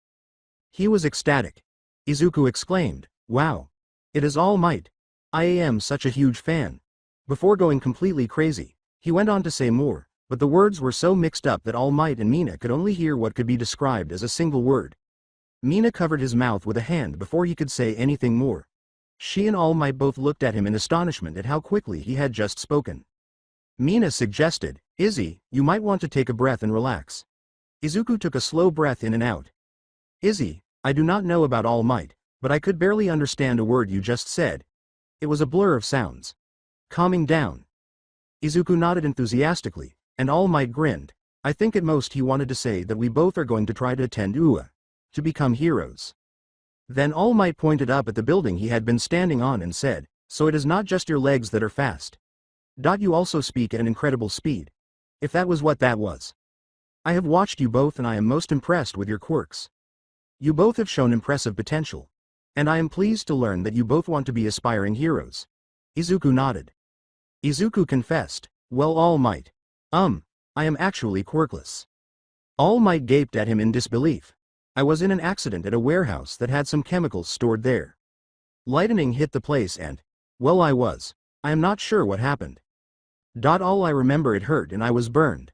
I passed out and when I woke up, I was fine. So I went home and after sleeping for quite a while I found that I could run pretty fast."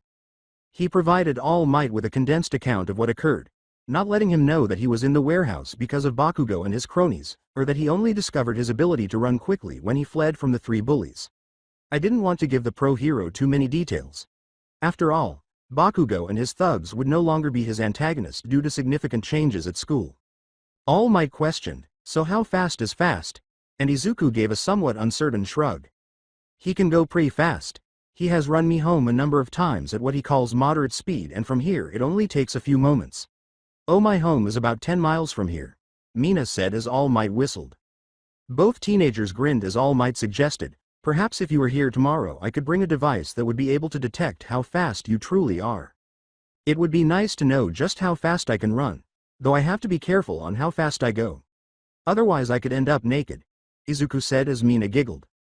Mina kept laughing as she recalled her first encounter with him, saying, "Yeah, if he goes too fast.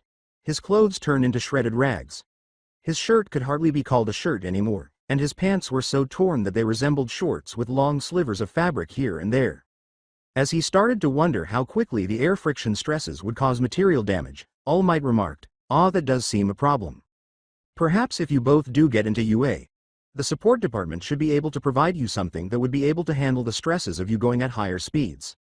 It must have been incredibly quick, faster than anyone else he knew or could possibly hope to match.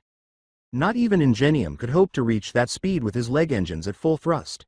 He looked at his watch and muttered, "This young man might be the fastest person on Earth. And that would make him an exceptional hero." He had just 10 minutes left before he had to return to his weak, everyday self. He exclaimed, "I must go. There is much I must do." Before leaping into the air, he reverted to Toshinori Yagi and landed a few blocks away, releasing steam that resembled mist. Izuku remarked, "That was so cool." He then saw that Mina was equally impressed. She grinned when he asked, "So before I get back to work, what do you want to do afterwards?" Mina returned to her own physical training, which involved moving trash from the smaller pile to the dumpster, and said, "How about we just go get something to eat and then, I don't know, go for a walk?" After an hour, they were both finished and drenched in perspiration and dirt. He nodded when she added, Change of plans. We go to your place, clean up and then go get something to eat." Izuku nervously gave Mina a pair of his own sweatpants and a matching t-shirt when they returned to his and his mother's apartment. Hers was filthy, so she had to borrow them. The fact that she was going to enter his bathroom and take a shower was what worried him. It implied that she would be nude. As a teenage boy, he frequently dreamed and fantasized about Mina in that state. He was greatly affected by her being in there now. He swallowed hard when she emerged in his sweatpants and t-shirt. She gave him a cheeky smile. He hid in his bathroom as she said, Your turn. Mina's thoughts now turned to Izuku in all his nudity, which resulted in her developing a deep pink flush, because she also had similar dreams and fantasies, but with Izuku in them. A sneak peek at the future. The two of them went into the nearby park to sit and eat after making a brief stop at one of the ramen noodle stands. Mina continued to find it amusing that Izuku had to eat so much. They both started eating now that they were seated at one of the many picnic tables, slurping the long, tasty noodles. They finished quickly, and after disposing of their trash, they simply started to move forward, putting their fingers together and holding each other's hands. Izuku grinned as Mina remarked, "So tomorrow you get to find out how fast you really are." Mina looked at Izuku as he made a gesture with his other hand, saying, "I still do not have a complete handle on what I can do. At most yes I can run and move fast, but beyond that." Izuku shook his head when Mina said, "What about that vibration thing? It did, well, destroy the truck." They heard a scream farther into the park after Izuku told her, "Takes too long and I cannot really use that on someone." Both of them gave in to their overwhelming curiosity. After the villain he was up against revealed the truth, Kamai Woods, the pro-hero, was at a loss for what to do. That the villain would detonate in a massive, destructive blast that would destroy up to 5 city blocks in less than 30 seconds. When he looked around, all he could think about were the onlookers, even if he did tell them to flee. They couldn't possibly escape the explosion by getting far enough away. He laughed uncontrollably as he said, 20 seconds hero. Then boom. No more park. No more buildings and... The man grinned widely at the thought of all the deaths he was going to cause and said, "No more people. Ha ha ha ha ha." Being aware that he would undoubtedly be remembered after he passed away. After hearing him, the bystanders started to flee. In an attempt to think of a way to stop the maniac before he killed a few thousand people, Kamai questioned, "What can I do? What can I do?" However, he saw a blur and the man was gone after nothing came to him. He heard a young girl scream as he glanced over. "No, don't do it. IZZZZZUUUUKKKKU." Mina sobbed as she fell to her knees. Izuku ran forward, grabbed the maniac, and drove off despite her best efforts to stop him. When Morinso Togninogri gasped for air, something or someone grabbed him and quickly carried him away, causing him to lose his breath. Buildings passed him in blur, and he thought it might be a hero attempting to prevent him from demolishing a significant portion of the city. He had enough air left in his lungs to gloat, but he didn't know what it was or who it was. He sneered and started to laugh, saying, "No. No. Matter. 10 seconds and... boom. No. Matter how fast you are. You cannot escape." He heard what the villain was planning to do when he and Mina got there. Izuku hurried forward, releasing Mina's hand. He was aware that it was foolish and that his chances of dying were high. However, he couldn't just watch helplessly as the maniac destroyed and killed. Not if there was anything he could do about it. He grabbed the taller, larger man by the waist and ran off at maximum speed. He didn't care about the man or his attire, thinking the villain was planning to end his life. He made his way toward the mountains as he approached the city's edge. He counted down silently from 10, and when it hit 3, he halted and let go of the man. Then he bolted back the way he had come. The maniac exclaimed, "You are not going to make it." With a smile, the Izuku felt the heat on his back as he ran, and the ensuing explosion was deafening. Pushing himself to the edge of his abilities, he was surrounded by an odd energy, and then he collapsed as his vision became blurry with a thundering boom. He was expecting to be burned by the explosion, however, the devastating explosion had vanished. He leaned back against a tree and let out a sigh of relief. When he finally recovered enough to open his eyes, it took him a good 20 minutes. With a gasp, he gazed in shock at the city. According to his observations, the city of Musutafu was or seemed to be incredibly clean and shimmered with the noon sun's reflective light. Izuku checked to make sure he was correct as a nearby clock started to chime. 12 chimes. He was completely bewildered and unable to comprehend what had transpired. Then a figure in bright green and yellow streaked toward him. Izuku was looking at an older version of himself when the other person said, "Hey there, Izuku. Welcome to 8 years 5 months and 13 days into the future." He then took off his mask. "Bet you are confused as hell. Well, I wish I could explain. But I need you to run to the Hero Administration building and save Mina. She is about to be killed by a sniper and I have to go stop a disaster 50 miles from here." Izuku, the future, said. "Go. Unless you want. Go save Mina. She will explain what she is allowed to explain." Izuku sprinted away as quickly as he could after hearing encouraging words. His older version ran off in the opposite direction a second later. Izuku pushed himself to what he thought was his limit, running as fast as he could. However, he had observed that Izuku was significantly faster than he was when his future self had shown up. Streaking down Main Street, which led directly to the Hero Administration Building, and past a number of buildings. All he could think about was saving Mina. The fact that the future Izuku was worried about her reassured him. Nevertheless, he found the tone of the older versions to be intriguing. Izuku's deep concern for her went beyond simple worry. It was as though he needed to ask the future Mina something. As he got closer to his objective, he saw the sniper and let out a gasp. A blonde woman with unkempt hair and a menacing smile was the one. Izuku looked as she pointed the rifle at the front door. He recognized the two pro-heroes that were strolling there right away. Death Arms was one, and Snipe was the other. Both were focused on Mina rather than their surroundings. Izuku threw caution to the wind and pushed Mina back inside as the bullet hit the glass door where her head had been. Quickly retaliating, Snipe nailed the blonde woman in the shoulder. Hawk, another hero, had arrived. He flew down to the location of the sniper and took her. Thanks, Izzy. Wait a minute. Where is your uniform? Mina's eyes widened as he assisted her in standing up. She grinned and Snipe approached her. Okay. I take it that you are. You're the Izuku Midoriya from the past, right? Izuku. Or rather, my Izuku told me about this years ago. Snipe looked at Mina and then gasped as he looked at the younger version of Izuku Midoriya. Are you alright? Mina Ishido Midoriya. I mean Pinky? He asked, changing her married name to her heroine name. Mina raised her hand and shook her head, saying, Okay. This is weird. Izuku Midoriya. Looks like he is.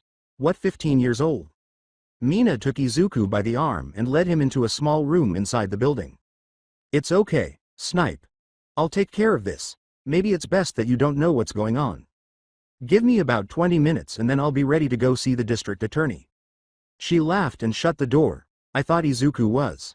Well, I wanted to believe him at the time. Now. Okay, I was told I am allowed to tell you a couple of things. Snipe already slipped about the most important thing. She breathed deeply and grinned. She went to a nearby vending machine and began feeding it money, saying, yes. We got married. But do not ask when. I think it best you don't know that. Now we do not have a lot of time. Soon you have to go back. First things first. You need food to refuel. Almost filling it with every kind of snack food. Izuku ate them after they were thrown onto the table. Alright. You eat and I will talk. Just listen. I have a message for me. Well, the younger me that is. Tell her that what happens at Island is not your Izuku fault. Don't ask me to explain, but make sure she understands that it is not your fault. This is important, because at that time, you and her will share something special. And no, it is not sex. The older Mina stated that was precisely what Izuku would consider it to be. Now that is all I can tell you except how for you to get back. My Izzy told me that what happened and how you got here. It comes from you being able to tap into the Speed Force. Something you are not ready actually to even think about using yet. But you will discover the reasons why later when you get back. What you need to do is. Mina focused on making sure she understood correct. Izuku had just consumed the last of the powdered donut. You will need to run as fast as you can. Push yourself to your maximum and then push yourself even more beyond that. It is going to hurt. Well, that is what he told me. Then you will feel this energy. Tap into it and at that moment. Concentrate on 1 minute after you left your time. Keep thinking of that moment. She nodded and made a gesture toward the door. Izuku stood up as she told him, you better get going. The temptation to tell him more had been strong. He warned All Might about All for One, not allowing Night Eye to go on the rescue mission against the Yakuza and Chosaki, and many other incidents, particularly the attack at the training dome, the Island fiasco, the Pussycat training camp incident, and many more. Her husband, however, advised her not to. That it was crucial that they both go through and learn from those horrible experiences. That it would strengthen their bond and cause their love for one another to blossom. She was therefore forced to agree and keep quiet. Only shortly after the Island incident, which put their relationship to the ultimate test and made her consider ending it. Then, when she paid attention to the words from the future, a wonderful thing occurred. They found that their love for one another was greater than they had imagined. Izuku was about to say, I have so many questions. Can I just ask? When she gave a negative shake of her head. Mina looked down at him and said, sorry but no. Remember all those TV shows and movies. It could really fuck up the time stream if you knew too much. She then put her hands on his shoulders. She leaned down and gave him a full-faced kiss, saying, "Izzy. Thank you for saving my life." She explained primarily for herself because it felt strange to kiss a 15-year-old. That was not me being an adulterer or me doing something inappropriate with a minor. Because in this time period, you are my husband and I wanted to thank you properly. She hurried Izuku out the door of the Hero Administration building after saying, "Now get going and good luck. Also make sure you tell Mina the message and about this. Oh, all but the married part. Wait for that for a while." As he prepared himself, he couldn't help but hear Death Arms. Death Arms started to say, the sniper was Himiko Toga. She was hired by. But Mina stopped him with a raised hand. She gave Izuku a quick glance before using her right hand to push him away, indicating for him to leave, so he did at moderate speed heading for the ocean where he could cut loose and go full out. Once he was out of sight, Death Arms continued, she confirmed it. She was hired by Mineta to stop you from exposing his little embezzlement schemes. And his other illegal activities. Mina shook her head, remembering how stupid and perverted that Minoru Mineta truly was. It had been an easy task to locate the information and make copies of it, from his embezzling funds from one of the hero agencies, to his half-interest in a prostitution ring. That had been her assignment and she had succeeded. Though mostly thanks to her husband who helped her gain access to Mineta's safe. Now Mineta was in custody and she was on her way to present that information in court. Well, no one said that Mineta was smart. Let's get this over with so I can put in my resignation right afterwards. Mina declared as she reached down and touched one of the things she was not about to tell the past Izuku. Believing that the younger version would freak out if he discovered that not only was Mina his wife, but she was pregnant with their firstborn. The return. The ocean water was under his feet and of course Izuku did not sink, he was going too fast. He made a lengthy circuit and returned to the shore at around 20 miles out. Then he accelerated to his top speed. He grimaced as he felt the rest of his clothing essentially begin to fall apart. He started to feel the energy and pushed himself to move even more quickly, but he was in excruciating pain. He pushed himself to go faster and faster, ignoring the pain, until he screamed in agony and then, with a last burst, his feet hit the sand. Breathing heavily, he fell onto the gridded beach. He took deep breaths and said, "Okay. Now I know why," she said, "I am not ready to do that yet. Doing it hurts a lot." After standing up for a good 30 minutes, he realized that he was down to just a few straps of clothing. His cell phone had survived somehow. He could see that the city had returned to what he had remembered, so he knew he was back. In addition, he could just make out the time and date on a radio station from a passing car. Slumping against the cement retaining wall, he called Mina and waited for her. Dagoba Beach, despite its trash, seemed lovely to him at the moment. When Mina finally showed up, she essentially threw herself at him and gave him such a tight hug that he was having trouble breathing. She then slapped him in the shoulder after showering him with kisses. She screamed, "Don't ever do something that stupid again. You idiot," before giving him another hug and kiss. Mina shook her head and then laughed when Izuku said, Mina. Let's not tell my mother what I did. I doubt she would take it well." Mina continued to embrace and kiss him after saying, "Do something that's stupid and foolish again. And I will." She moved to sit beside him at the wall after a good 30 minutes. He told her what had happened at that moment, and she looked at him in disbelief. He shifted uneasily and pondered whether he should inform her that they were married in the future. "So you went to the future. Are we, together?" he asked. Izuku trembled and said, Well. Okay, your future self-advised I not say. Not for some time." Mina now demanded more information. However, his stomach began to growl. Mina stood and pointed to the nearby store, saying, "Sounds like someone is hungry. That or we are about to be attacked by a bear. Come on. I will buy you a store burrito." "I guess I can wait a bit to find out about that. Though I would like to know, how did I look 8 years from now?" she asked when they arrived at the store. Izuku said, "You looked amazing." His stomach rumbled once more as Mina nuked the burrito. Knowing that Izuku would likely not provide many specifics about what he learned, she chose to wait even though she wanted more information. But she would remember what she had said to her future self. "I'm still unsure of its meaning." However, she decided that it could wait because she needed to discuss something more crucial.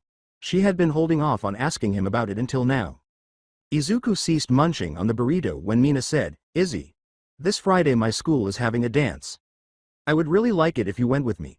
consuming the portion nearly whole. Mina laughed when Izuku told her, I don't know Mina. For one, I do not attend your school. And secondly, and this is really important, I do not know how to dance. Izuku let out a breath and nodded when Mina said, that is no problem. Most that go there can't dance either, and you would be going as my boyfriend. Sue. Can we? After he finished his burrito, she clasped his hand in hers and said, great.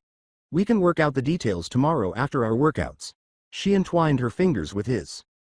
Zero Kamai Woods initially reported to the Hero administration from the park, omitting numerous details. One of them was that the city and many innocent local residents had been saved by a teenage boy who just so happened to move very quickly. The devastation was enormous and would have killed a lot of people when the villain detonated miles away. If it took place here, that is. He was equally evasive with the reporters, but he saw that one of them did not accept the nonsense he was spreading. The red-haired woman came up to him after the others had gone. Okay. How about not being so vague this time? I suspect it was the same young man that had rescued the hostages at the Gallery movie theater last week. That also basically saved everyone here, she said, and Kamai began to shift unpleasantly. I have no idea what you are talking about, because if it was a young man, and I am not saying it was, the Hero administration would not be so indisposed or happy that an unlicensed teenager did something that saved this part of the city from a disaster. There would be a good chance that they would seek punishment over praise. Kamai Woods responded with a grin on his face. The reporter winked at Kamai after saying, yes, that tends to be their way. I guess the unknown savior will just have to remain unknown for a time. Leaving, she tore her notes from her notebook and tossed them in a nearby garbage can. She had no intention of writing a story about whoever it was. Later, however, after this unknown was brought to light, she would revise the accounts of both incidents to emphasize the young man's heroism. The dance Izuku was not the most fashion-forward of people, and he wore precisely what Mina recommended. Usually, I wore whatever was comfortable. However, she had insisted that he wear black pants, black shoes, and a light blue button-up shirt with short sleeves. He slowed as he got closer to her street. Even when he ran at a moderate pace, it was much faster, so he had run. Then he nearly passed out when he saw her. She wore a button-up blouse and a short skirt with stripes of black and yellow. She had left the top two buttons unbuttoned to reveal some cleavage. She grinned upon seeing him. He opened his mouth wide when she said, Hiya Izzy. So how'd I look? Wow. Izuku stumbled out, gasping for air. He forced himself not to look at her. Mina blushed a little and examined him, saying, you look absolutely amazing. Not bad. Not the most stylish, but you do look really nice. Shall we go? Mina said, pointing to her school, which was 3 blocks away, with her thumb on her right hand over her shoulder. He moved to grasp her hand and entwined his fingers with hers. They started to walk after she gave him a bump with her left shoulder. She was eager to arrive because she essentially wanted to show off her boyfriend to her friends. Nearly since the day she went out with Izuku, they had desired to meet him in person. They both heard music coming from the gym as they got closer to Mina's school, and they could see some of her classmates entering. Mina's love of dancing was evident, and after a few songs, Izuku couldn't get rid of the impression that he had no chance in that area. Mina nearly tackled the DJ as he played a slow song. As she put her arms around his neck and he placed his anxiously around her waist, she grinned widely. They moved slowly around, and she asked him, isn't this a blast, Izzy? Izuku looked at the several boys who had attempted to interrupt and said, I guess so. Mina rejected them each time, saying she would only dance with her boyfriend. It was not well received by them. Having observed 2 of them dancing with others, he could tell they were far more skilled than he was. You know, Mina, I am not that good at this. From what I could tell, those others are way better. You might have a better time if... Well, if you danced with them instead of me, he suggested, and Mina scoffed. Mina was very tempted to kiss him, but with the chaperones everywhere, that was not possible. Nope. Don't care if you are not that good, what makes it fun? Is that I get to dance only with my boyfriend. She reluctantly released him at the end of that song. She led him to the punch bowl after saying, let's get some punch. Consuming 2 full cups. She smiled at him and said, I'll be back in a minute. I need to powder my nose. Izuku started to feel a little uncomfortable after she left. Even though he knew his classmates at his previous school, he didn't really interact with any of them here. When someone approached him, he hardly noticed. With a slight smile, Kirishima extended his right hand, which Izuku shook, and said, hello there. I am Kirishima. Eijiro Kirishima. You must be Izuku Midoriya. Ashido almost non-stop talks about you. Izuku said, You a friend of hers? And the other person nodded. Izuku was a little perplexed when Kirishima said, in a way. She actually kind of motivated me to. I want to become a hero and. Well, I needed someone to motivate me so I can become one. Ashido kind of did that. Mina came back with two other girls before he could ask. As she introduced her two girlfriends, Mina said, Hey Kirishima. See, you have met my boyfriend Izzy. Oh, his real name is Izuku Midoriya. But I call him Izzy. She then walked over to give Izuku a possessive handshake. She hurried him back onto the dance floor as another slow song started to play. She threw her arms around his neck and grinned at him with satisfaction.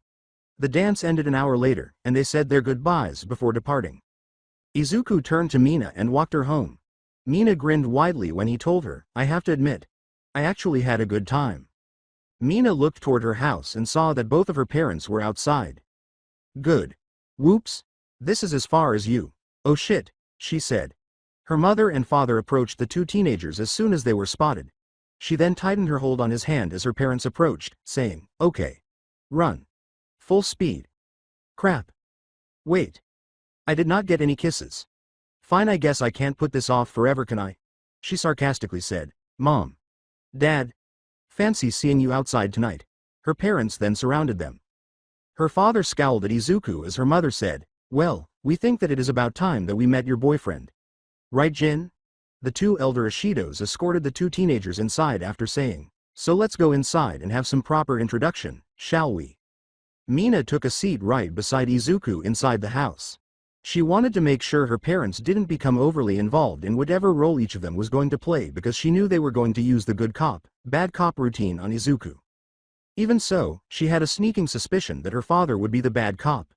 Mostly because he was trying to intimidate Izuku by glaring at him. At last, her father sat across from them and said, I want to know what your intentions are for my daughter. Her mother followed suit.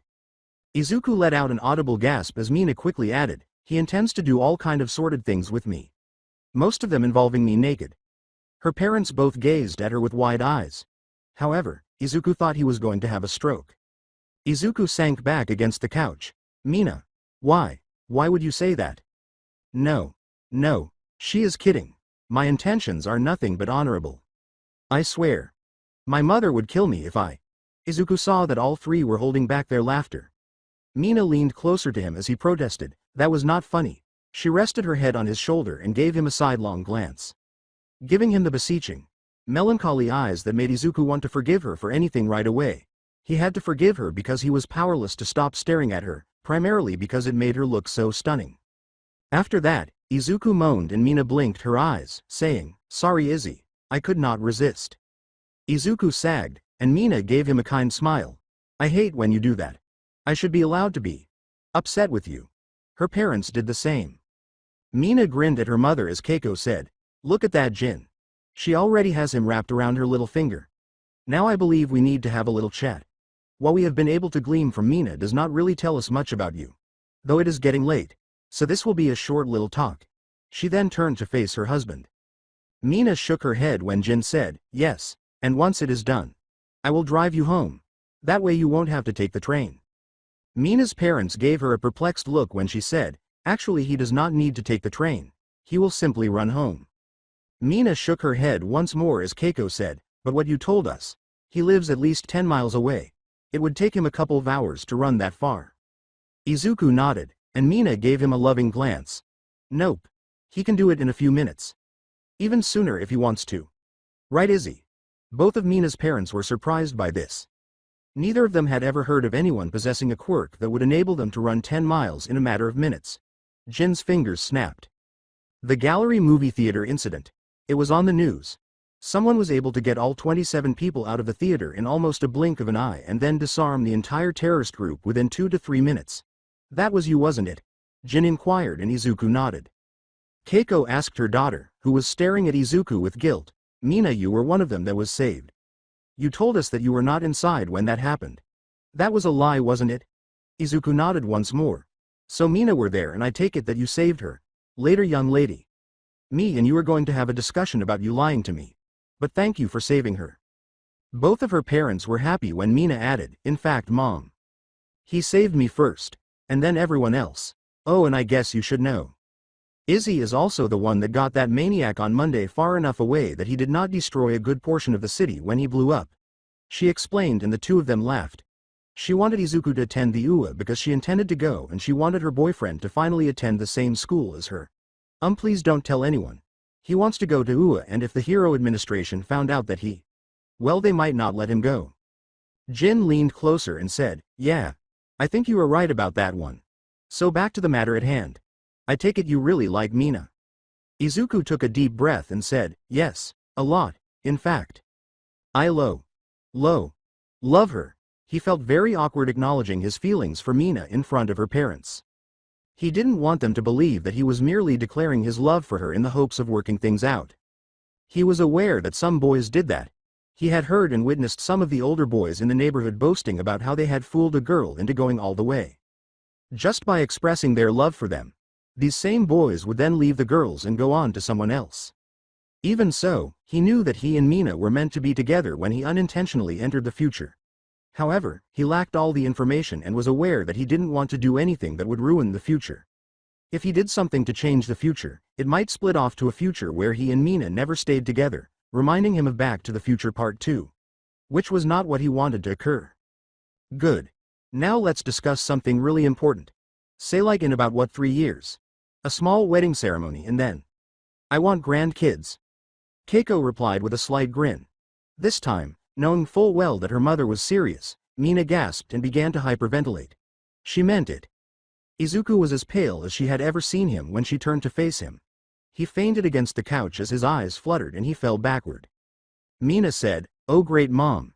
You killed him." Her two parents chuckled.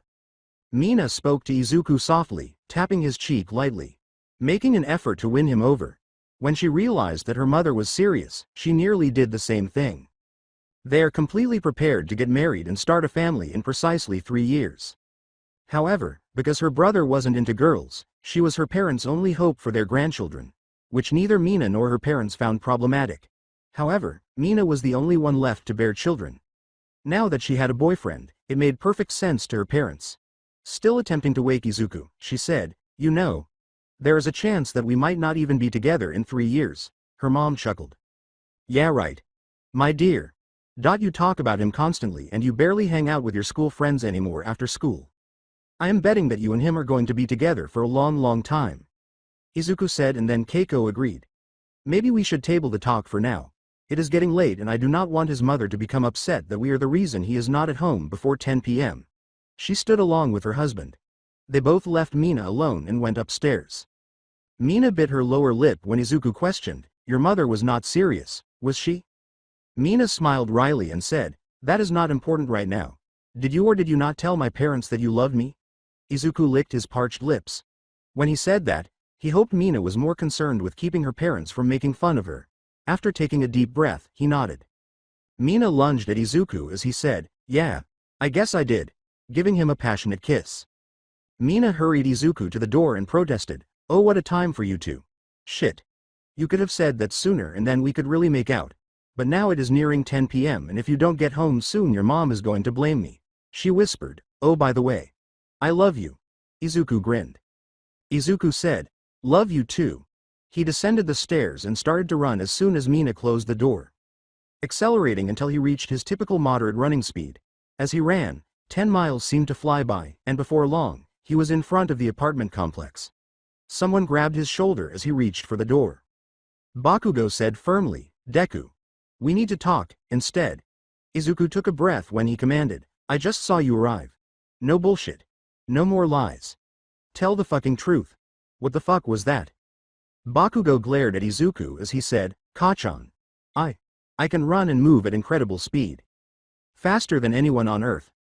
Bakugo gritted his teeth in response to his question, "Do you remember the day that you chased me into that chemical warehouse?" Bakugo just stared at him with wide eyes for a minute after he told him. Then he snarled and rushed away.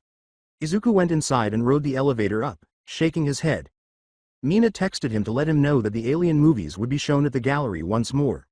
They could go and hope that no stupid terrorist would ruin their date this time. Monday. The long-run Izuku could still feel the change when he got to school, in particular, with 4 security officers to make sure the new anti-bullying policies were followed. In order to avoid being suspended from school, Bakugo and his cronies had to behave themselves. Overall, Izuku had a much better experience at school. No longer subjected to torture or singled out for mistreatment of any kind. He was summoned to the principal's office just as he was ready to take a seat at his desk. All Might entered the Hero Administration Building at 7 in the morning. His summons to appear so early in the morning was an uncommon occurrence. He therefore knew it must be significant. At the main entrance, he was greeted by two men and one of the directors. The older of the two gave him an enthusiastic greeting. All Might grinned his typical smile when the man said, "All Might. This is extremely important. How fast could you get to northern section of Okinawa?" All Might said, "If I push it, about 3 hours." The man shook his head and winced. The director let out a sharp sigh as the man said, "No, it won't do. He was our last hope." The director pointed to the younger man, who was focusing most of his attention on a small white plastic backpack with lights and panels on it, and asked, "Can someone tell me what is going on?" The director turned to face the older of the two and said, "In that backpack is a transplant heart. Currently the daughter of an American ambassador is at the Northern Okinawa hospital awaiting that transplant. The problem is that she is. The problem we face is that she does not have that much time left. At most 6 hours from now. If she does not get that transplant heart in the next 3 to 4 hours, then she is not going to make it. You are our last hope to get the transplant heart there in time." The man said sorrowfully, leaning heavily on a nearby seat. All Might grinned. All Might hoped he was correct when he said, "Maybe not. I believe I know of someone that probably could get the heart there in time." Since Powerloader had not yet created the device to gauge the young man's speed, he was unsure. He therefore questioned whether Izuku Midoriya was truly quick enough to complete the task. However, they were forced to at least try. Within 20 minutes, they were inside the school after he said, "Come with me." To Izuku's surprise, All Might and 3 other men were waiting when he entered the principal's office. Izuku let out an audible sigh as All Might informed him of the situation right away. "I don't know if I can. That is at least 400 miles away. I have not run at full speed for that long or that far yet. I do not know if I even can," he stated, then he gave a shrug. The youngest of the 3 men gave Izuku the backpack and told him to check the readings, saying, "But I will try." To confirm the heart's viability, he grinned and slung it over his back. All Might, could you tell Mina Ishido where I went? She will be at the Dagoba beach at about 4 p.m. I do not want her to think I stood her up," he asked, and All Might gave a nod. All of the adults were perplexed by the statement, "Oh, one more thing. I need some money." The elder gave him what he had after he explained, "I need to buy snacks and food along the way. To refuel. 30,000 yen, roughly. Thanks." He tucked the cash into one of the backpack's side pockets and made his way out, stopping for 3 seconds to put on his gym attire before heading outside with the other adults. After taking a deep breath outside, he ran at half speed. He ran off, appearing to onlookers to be nothing more than a streaking blur. The director exclaimed in amazement, "Whoa, that. He is really fast." All Might grinned. Izuku went all out on the outskirts of the city. Before long, he was traveling at full speed and swerving around cars on the highway. He glanced at the travel distance sign, which he had passed in an instant. He still had 390 miles to go, it said. He let out a breath and focused on keeping up his pace. He quickly passed by mile markers, and when he got to 113, he slowed down and hurried into a convenience store. Within 20 seconds, he grabbed multiple packages of Hostess peanut butter bars, slapped 2,000 yen on the counter, and left. As he ran, he devoured all 5 packages. When he was done, he accelerated again. He was ready to go now, but he would need to stop again for something else along the way. Bakugo returned to his class because he could no longer stand it. He was desperate to find out why Izuku had left. The teacher was then informed by the principal that Midoriya had been fired for the day. He was now so frustrated that he was angry. When the bell rang, he stood up and went to the principal's office before being surprised to see All Might outside. One of the men with him glanced at his phone as the number 1 hero declared, "I think that he will make it within an hour." All Might just shrugged, not knowing. Holy. He has only been gone about 10 minutes and he is already a good 100 miles away. Just how fast is that kid? The man asked. Bakugo demanded, "What the FFF is going on?" And all of the adults turned to face the brazen young man. Everyone grinned widely. All Might responded, "Young Midoriya is saving a life." He then left with the others, either walking to a nearby car or, in All Might's case, simply jumping into the air. Bakugo was left perplexed.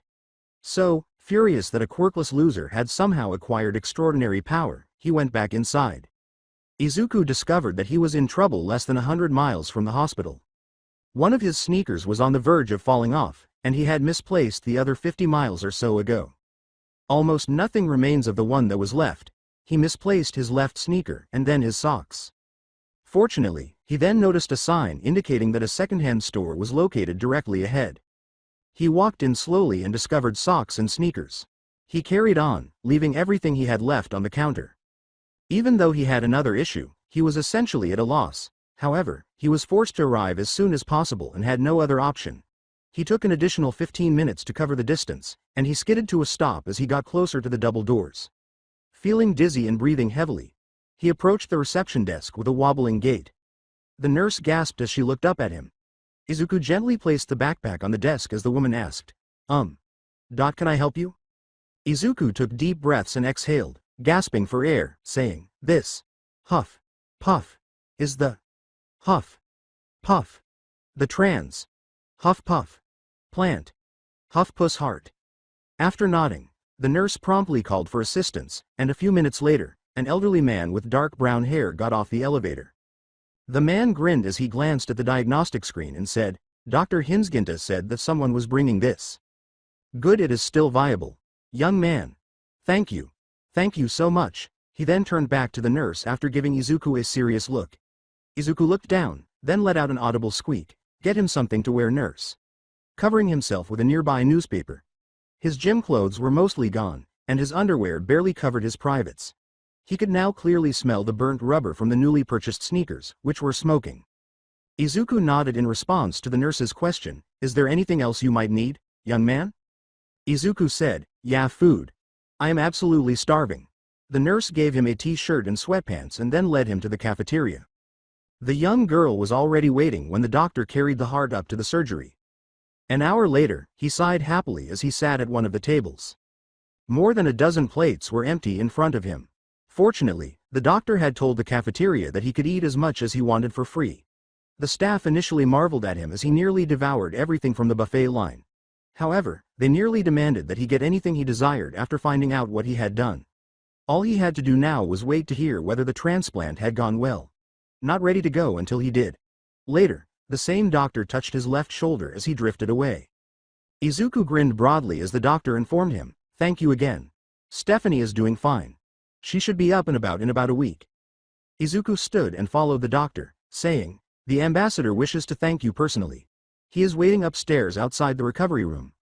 Once upstairs, a middle-aged man nearly tackled him and gave him a tight hug. I kept thanking him and crying with joy. Zero on the way to Dagoba Beach, All Might listened to the amazing news on his cell phone while a giddy doctor practically babbled. As he hung up, he noticed Mina Ashido impatiently waiting close to one of the dumpsters, checking her watch every few minutes. She rushed to him as soon as she saw him.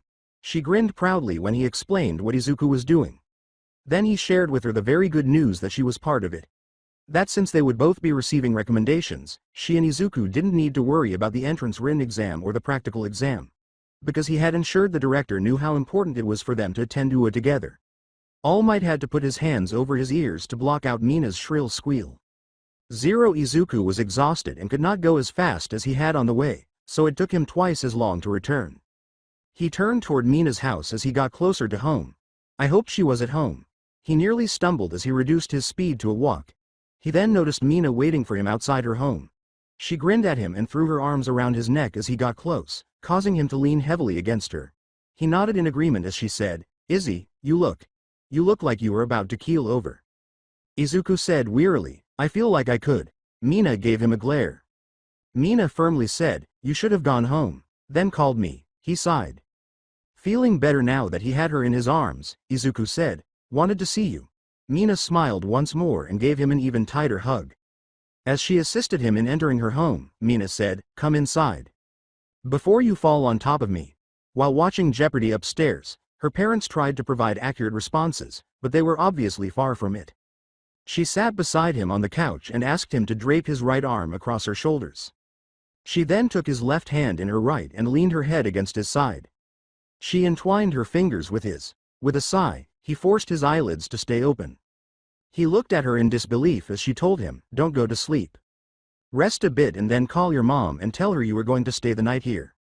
He gave her a slight nod as she explained, "Izzy, I doubt you could make it down the street before you pass out. You are staying here until morning, on the couch." His mother was a little dubious when he called to tell her that, but Mina reassured her that Izuku would sleep on the couch and that this was not a ruse to play tricks. His mother agreed, but only grudgingly. She saw that he had fainted when she looked over after hanging up. She got up and covered him with the throw blanket. After tucking him in, I gave him a right cheek kiss. She went to her parents' room with a smile on her face to let them know that their guest was spending the night on the couch. Izuku woke up early and rubbed his neck to relieve the stiffness. He was regretting the fact that he had fallen asleep while sitting up. However, he felt much better. He got up and walked toward what he hoped was the restroom. He went to the kitchen after using the restroom and headed for the scent emanating from the kitchen. He noticed Mina's mother preparing breakfast when he opened the swinging door. She gave him a smile. As she poured Izuku a cup of coffee, Keiko remarked, "Good morning, dear. You look better than you did when I checked on you last night. Mina told us what you did. That was pretty heroic." She said, "What would you like in your coffee?" And Izuku grinned.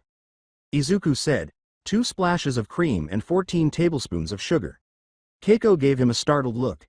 She laughed when he said, "It takes a lot of calories to basically fuel my speed." Giving him his coffee. With a sigh, he took a whiff of the brew. Abruptly, 2 arms wrapped around him from behind and gave him a firm squeeze. "Good morning, Mina." Mina gave him another squeeze and said, "Good morning, Izzy.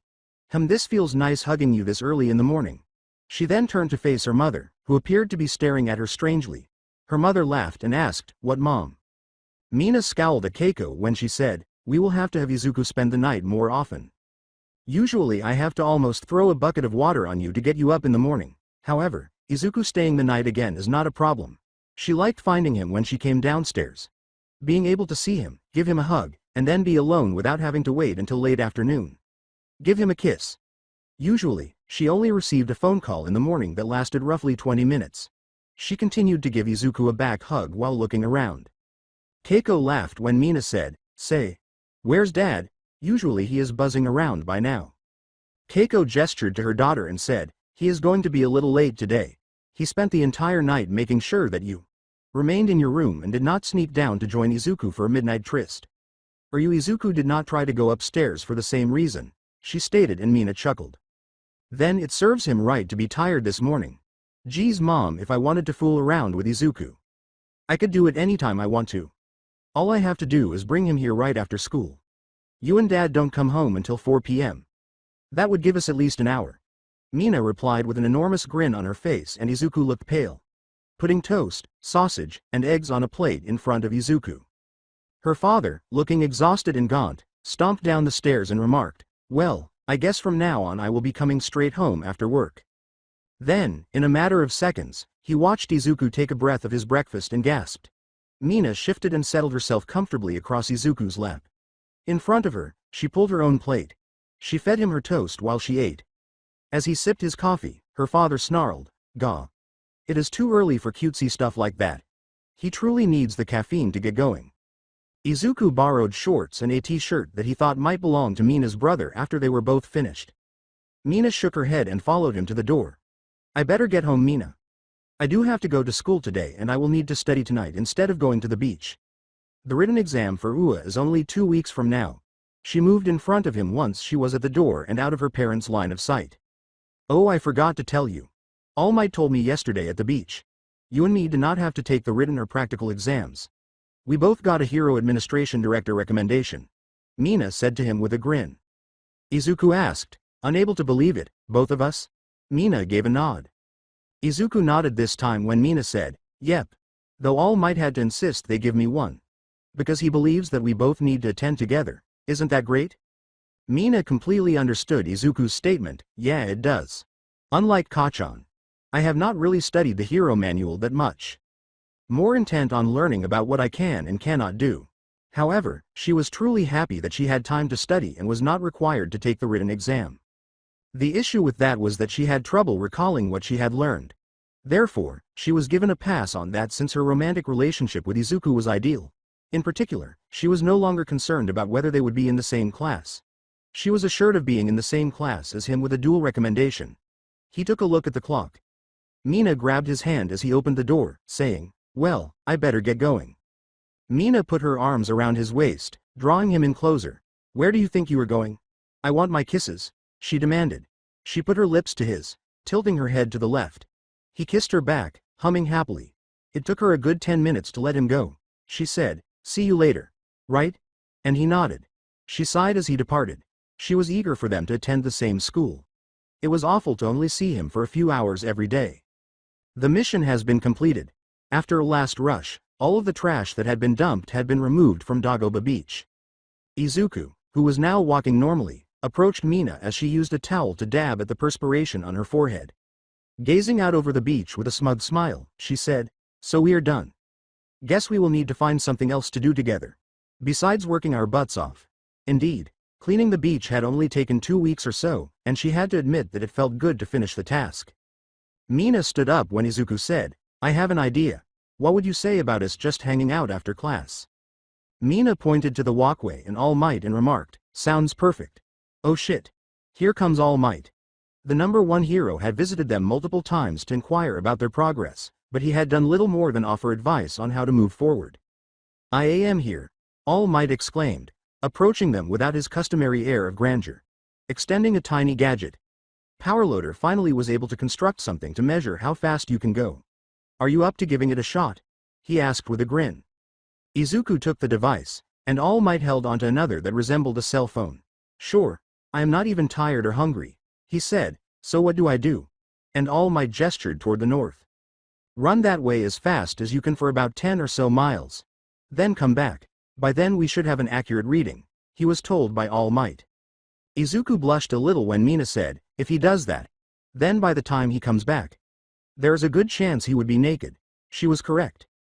His clothing usually did not survive when he was traveling at full speed. After she gave the order, All Might reached into his pocket and gave her several thousand yen. "There is a second-hand store right over there. All Might give me some money and I will go get him something to wear after he gets back." Grinning, she made her way to the store. Mina frowned and then grinned when Izuku said, "Hey Mina. Just something I would wear, not something you want me to wear." Entering the shop, he had to smile after whispering, "5 gets you 10. She comes back with extremely tight shorts and a muscle shirt. He noticed her staring at him with a certain gleam in her eyes on multiple occasions when he was cleaning the beach and had to slow down to normal to move something heavy. All Might held up the sensor pad as he said, "Okay. I am ready." He inhaled deeply and started to fly. From his starting point, sand blew upward, and it took a few seconds for the particles to spread out enough for All Might to notice that Izuku was no longer there. He whistled while glancing at the tiny screen. As Mina approached with a shopping bag and returned the change to All Might, she inquired, "So how fast does it say he is going?" All Might informed her, "Right as he took off, it indicated that he is going 300 miles per hour and it is rising." "Whoa, he is now going over 500 miles per hour and it is rising."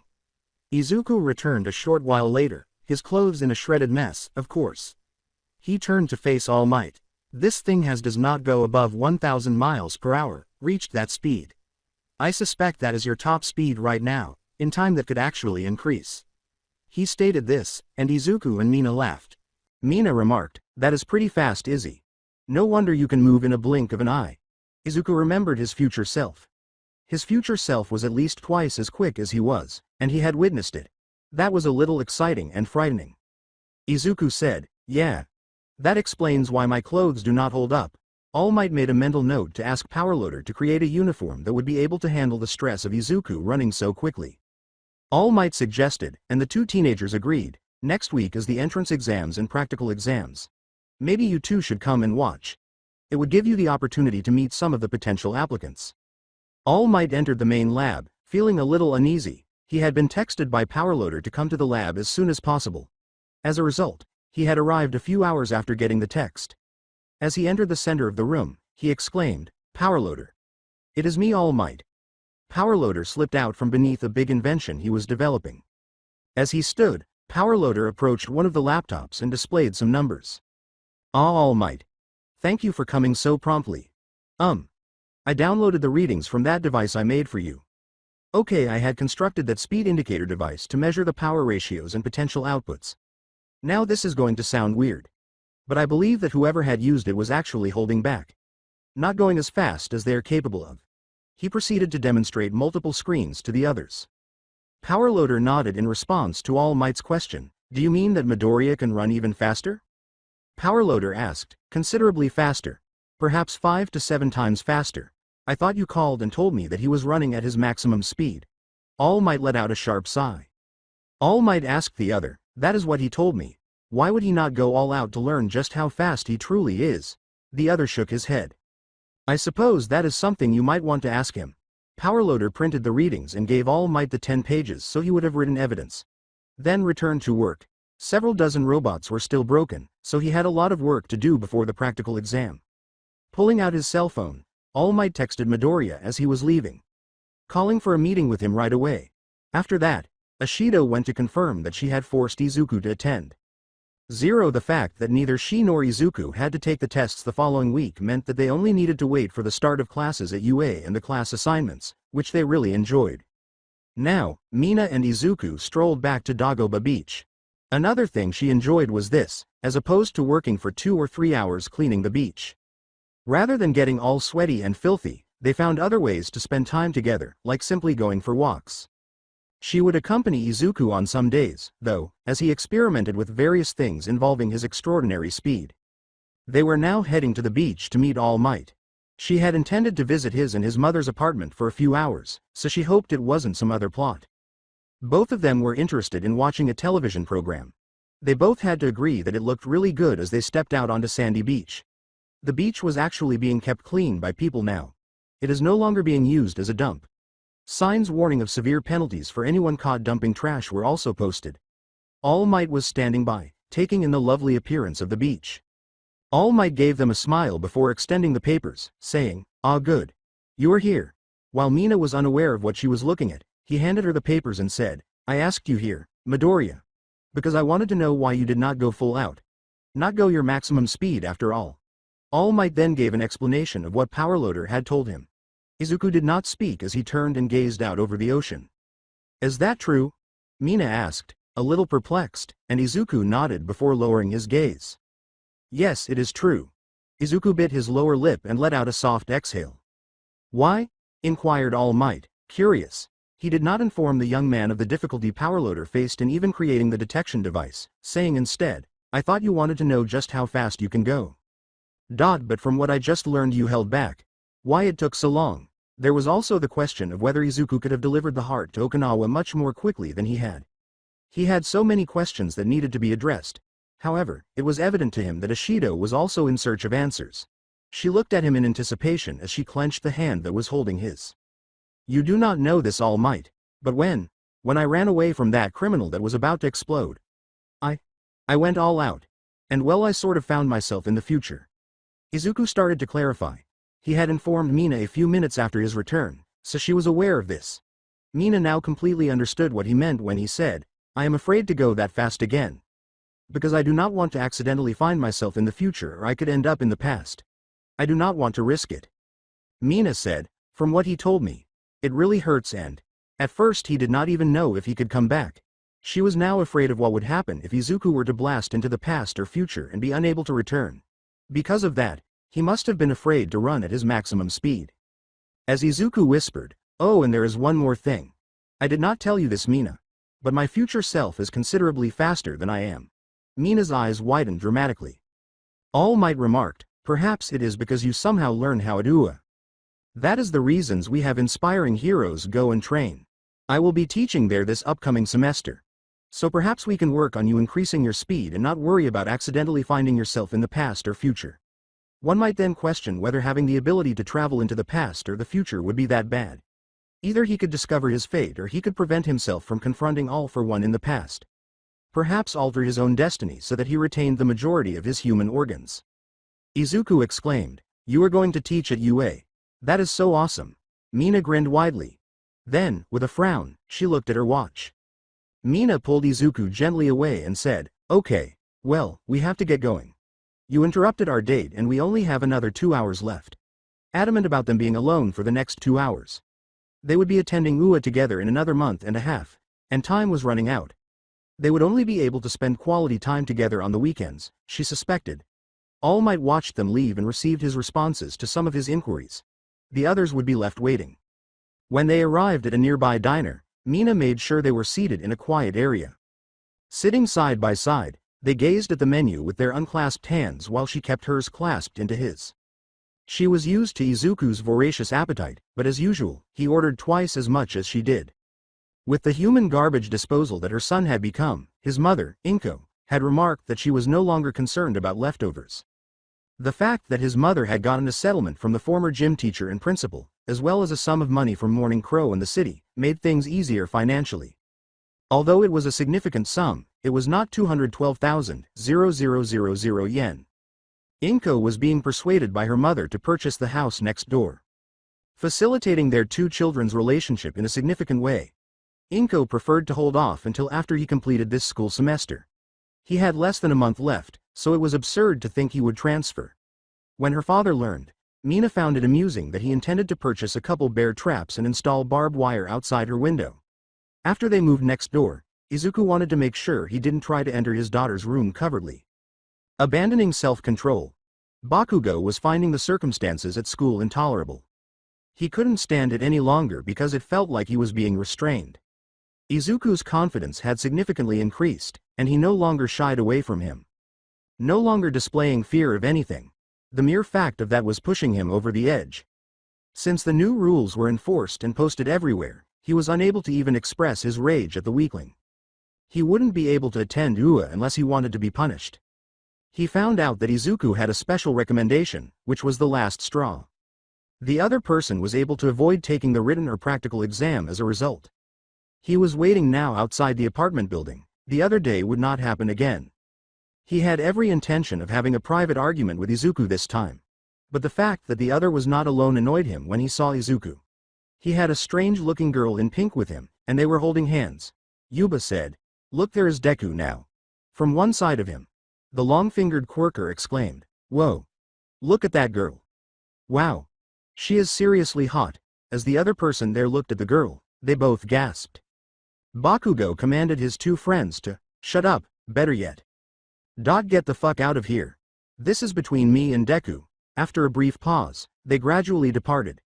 The two fools wanted to see him attack Deku again, and he knew it. However, he was fed up with their laughter and their lack of character as flunkies who were only there to watch someone get beaten. As Mina and Izuku approached him, he moved out in front of them. With a growl, he said, "Deku. I am tired of you looking down on me." Izuku refused to listen. Izuku said, "Kachan, this is not a good time. Actually, I am not doing this anymore. So go away." Bakugo stayed in front of them nonetheless. Mina questioned, "Wait. Is this the vindictive asshole that you told me about? The one that has beat and tormented you for years?" Bakugo gave her a stern look. "That a girl just called him a vindictive asshole annoyed me," she said sharply. "Listen, jackass. I am Mina Ishido and Izuku is my boyfriend. So if you want to throw down, then you can count on me kicking your fucking ass as well." She was about to make some extremely corrosive acid, which she would have used to completely transform Bakugo into a eunuch. In the most excruciating fashion imaginable. Izuku told her, "Mina. No. If push comes to shove, this is between me and Kachan." Mina shook her head once more. Mina told Bakugo bluntly, "Not going to happen, Izzy. We are a couple, and if you have to fight this idiot, then I am not going to let you do it alone." He was further enraged by this. How Izuku had managed to find someone who was willing to be with him was beyond comprehension, particularly someone with her appearance. That one confused him to no end. According to his estimations, the pink girl was incredibly beautiful, had a remarkable body, and was completely pink. She appeared appealingly exotic as a result. The kind of girl, not some loser like Izuku who ought to be enamored with him. It all just seemed wrong to him. Izuku said, "Listen, Kachan. I can move faster than you can blink. If I decide to, I could grab you and leave you on top of Mount Fuji before you had a chance to even try to hit me." Mina laughed, realizing that it was the right thing to do. This calmly said, "I do not want to do that and I do not want to hurt you. So just go away." Bakugo was greatly irritated. Bakugo roared, "Enough bullshit, Deku. There is no fucking way you could be." Just as he was about to unleash his fury on what he thought was a powerless weakling, he felt a sudden gust of wind and realized he was now miles away from his previous location. He looked around in complete bewilderment and then noticed Izuku standing a few feet away. That fast. What the fuck? he asked. In a blurring streak, Izuku zipped off, saying, "This time is just a warning, Kachan. Next time it will be Mount Fuji or somewhere that will take you a week to get back." Back to Mina's waiting area.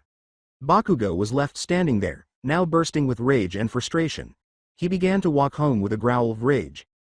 Izuku came back to find Mina waiting patiently, leaning against the apartment building. Mina smiled broadly as she asked him, "So how is Mount Fuji this time of year?" He shook his head. "Izuku, I just gave him a warning. But I also left him several miles from here. It should take him a few hours to walk home. Just long enough for him to cool off," Izuku stated to her, and Mina sighed. Mina said, "Ah. You should have done what you said.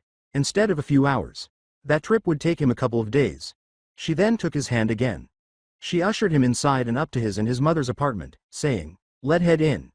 You promised me that we could watch the new episodes of Rick to Morty." Where Inko spent several minutes giving her a hug. "I'm so happy to see the little girl again." When his mother pulled out a digital camera and started taking pictures of them cuddling, Izuku was so embarrassed that he sat down on the couch with her. Mina, who always smiled when his mother took a picture, ignored his desire to object. She said to him, "Oh, come on, Izzy. Stop pouting. You do know at some point my mother is probably going to do the same thing," Izuku complained. The house next door. Inko made the decision to actually view the house that Keiko Ishido wanted her to purchase on Saturday. Actually, Inko didn't mind because she had always desired a house and it wouldn't be too bad to have the Ishidos as neighbors. Mina and Izuku were looking around to see where his room would be. As she indicated the kitchen, Keiko questioned, "So what do you think, Inko?" "Not too shabby. There is a lot more room here than in my apartment," Inko said, then peered out the kitchen window to see the Ishido residence directly next door. There was only a chain-link fence separating the backyards. However, there was also an in-ground pool at this residence. It was not a big one, but it was big enough for her to spend a few hours in when it got hot outside, maybe with her new friends. Keiko said, "I know you want to wait until Izuku goes to UA, but I think that you might want to buy it before then. It would give you time to remodel and fix it up the way you want before actually moving in." After giving it some thought, Inko grinned. Inko joyfully exclaimed, "You know what? You are right. I will call the realtor and I will buy it." Then started talking about some remodeling ideas she might have. The front door was indicated by Keiko as the doorbell rang. Going to open the door for her son, Keiko remarked, "That has to be Minnows," who was returning home for the weekend after attending college. When the young man entered, he gave his mother a quick embrace. He then presented himself to Inko. Minnows said, "So where is Minnie?" And Keiko gestured up the stairs while laughing. Mina and Izuku were about to descend. Her older sibling put his arms out and said, "Oh hey Minnie. Come give your big brother a hug." Leaping down the stairs, she gave him a hug. Giggling. Izuku smiled broadly and said, "Minnie." Mina gave him a fierce look. Scowling threateningly, she stopped giving her brother a hug. Afterward, he struck his right arm. Minnows laughed when Mina objected, saying, "Great. You had to call me that stupid nickname you came up with and now Izzy knows it." Izuku was motioned to come down by Minnows, who was beaming broadly. "Oh come on. I am sure that he needed to know it. Because I am betting Izzy is some type of nickname you made up to call him." After shaking the younger boy's hand, he leaned closer. He said, "You hurt my sister and the police will never find the body." Izuku shook his head during this statement. Minnows grinned once more as Izuku told him, "Won't happen. I love Mina and have no intention of ever hurting her." After giving the future Mina's words some thought, Izuku started to worry a little. If Mina in the future had claimed that it was not his fault, then something might have happened that caused Mina pain. Before letting Minnows essentially drag him and Mina outside, Izuku muttered, inaudibly, "Man, I hate paradoxes." Her older brother asked for specifics. When he discovered that Izuku was quirkless but not powerless, he became a little concerned. Izuku started running laps around the block at a tenth of the speed, which left everyone completely perplexed. His sister shrugged when Minnows asked, "That is insane. Just how fast can he actually go?" Mina told him, "No idea. He does not want to go too fast, because he is afraid of accidentally going into the future or past again." Minnows whistled. Knowing the future and thinking it wouldn't be that horrible. Minnow's pink eyebrows wiggled as Mina gasped, "So are you too?" Mina exclaimed, "No we are not," as her cheeks started to get noticeably warmer. With a sigh of relief, Minnows asked, "Why would you even ask that?" Minnows said, "Well, you are 15 and I bet that you and him are thinking about it." He felt his own cheeks start to get warm. Although he secretly detested asking, their mother had insisted that he do so. She assumed Mina wouldn't let her know if they were. Mina nervously bit her lower lip after confirming that Izuku was still running laps. To tell the truth, I have been thinking about it. I am not too sure that Izzy is ready to do that yet, and I do not want him doing something he is not ready for. Mina confessed as her brother looked on. His deeper shade of pink is becoming more like hers. Okay. Well, if you ever, do not tell Mom, and especially do not tell Dad. It would give him a stroke, and I doubt no matter how fast your boyfriend is, he would not be able to escape Dad's wrath, Minnow said to her as Izuku finished and approached them. He then grinned as Izuku walked up to him, saying, "Oh, also do not tell me. I have no interest in having disgusting images of you two." Yuck. He said to the other, "That was amazing. So you and Minnie are going to attend UA together. That is so cool." Izuku grinned as Mina grasped his hand and entwined her fingers with his. "Are there any other details you would like to share about her besides her peculiar nickname?" When Izuku asked, Mina hurried to her feet and partially pulled him away. Keeping Minnow silent, Mina scowled menacingly and said, "Don't you dare. Come on, Izzy. There is no way I am letting my brother divulge any embarrassing secrets about me." As it was Monday, Mina was a little nervous about the end of the week as well as the day. A large number, 17, was displayed on the hallway wall next to the principal's office. This meant that the third-year middle school students had just 17 days left before they left for the next school, which in her case was UA. As she waited for the teacher in one of her classes, Kirishima gave her a big, toothy smile and said, "Man, I can't wait to take the exams. And then get into UA." Mina smiled as he asked. To her left, Marasa laughed as Mina said, "I am more looking forward to when I can be with Izzy all day long. In class and then after class." With a wiggle of her eyebrows, Marasa said, "Oh, I bet really late after class. Like, maybe you two spending the night together." Miyagi then burst out laughing. The two of her friends were still laughing when Mina said, "You two need a boyfriend really badly. No, we are not up to that yet." Kirishima had the good sense to leave the conversation when his three friends started talking about girly topics, so he pretended he couldn't hear them because it was safer that way. At the end of the day, she briefly talked to her two girlfriends and then headed home to change her clothes. Today was what she and Izuku decided to be a training day, which meant that they would first work out and then practice different techniques. For her, it was getting accustomed to sliding around as if she was on roller skates rather than some mild acid. It was different than roller skating in that she had to concentrate on forming acid from the bottom of her feet. After that, there was a combination move that the two had devised and could implement perfectly.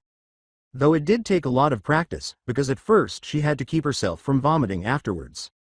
It was called the acid tornado.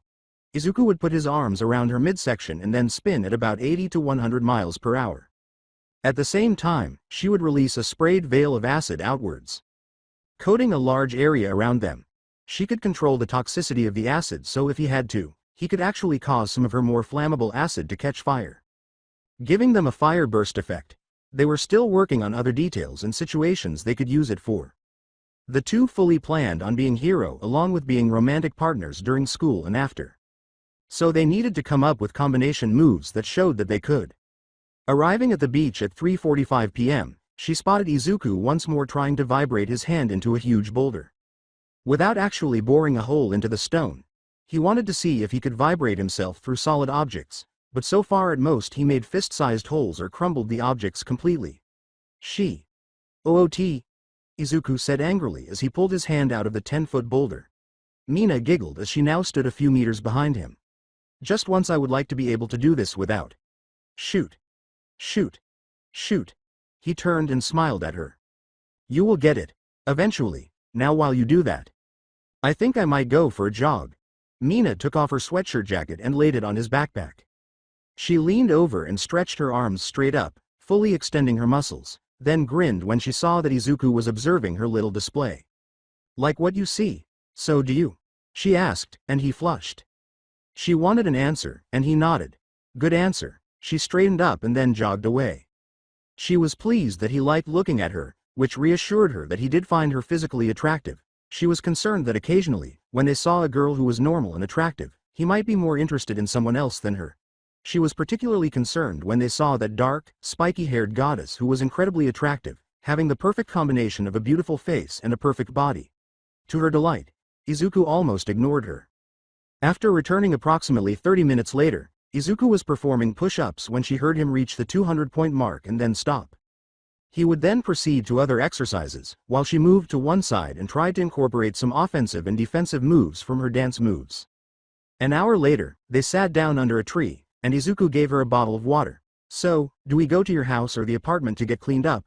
Since she had left some of her clothes at the apartment and he had done the same at her house, Izuku asked her, and Mina shrugged, not really caring.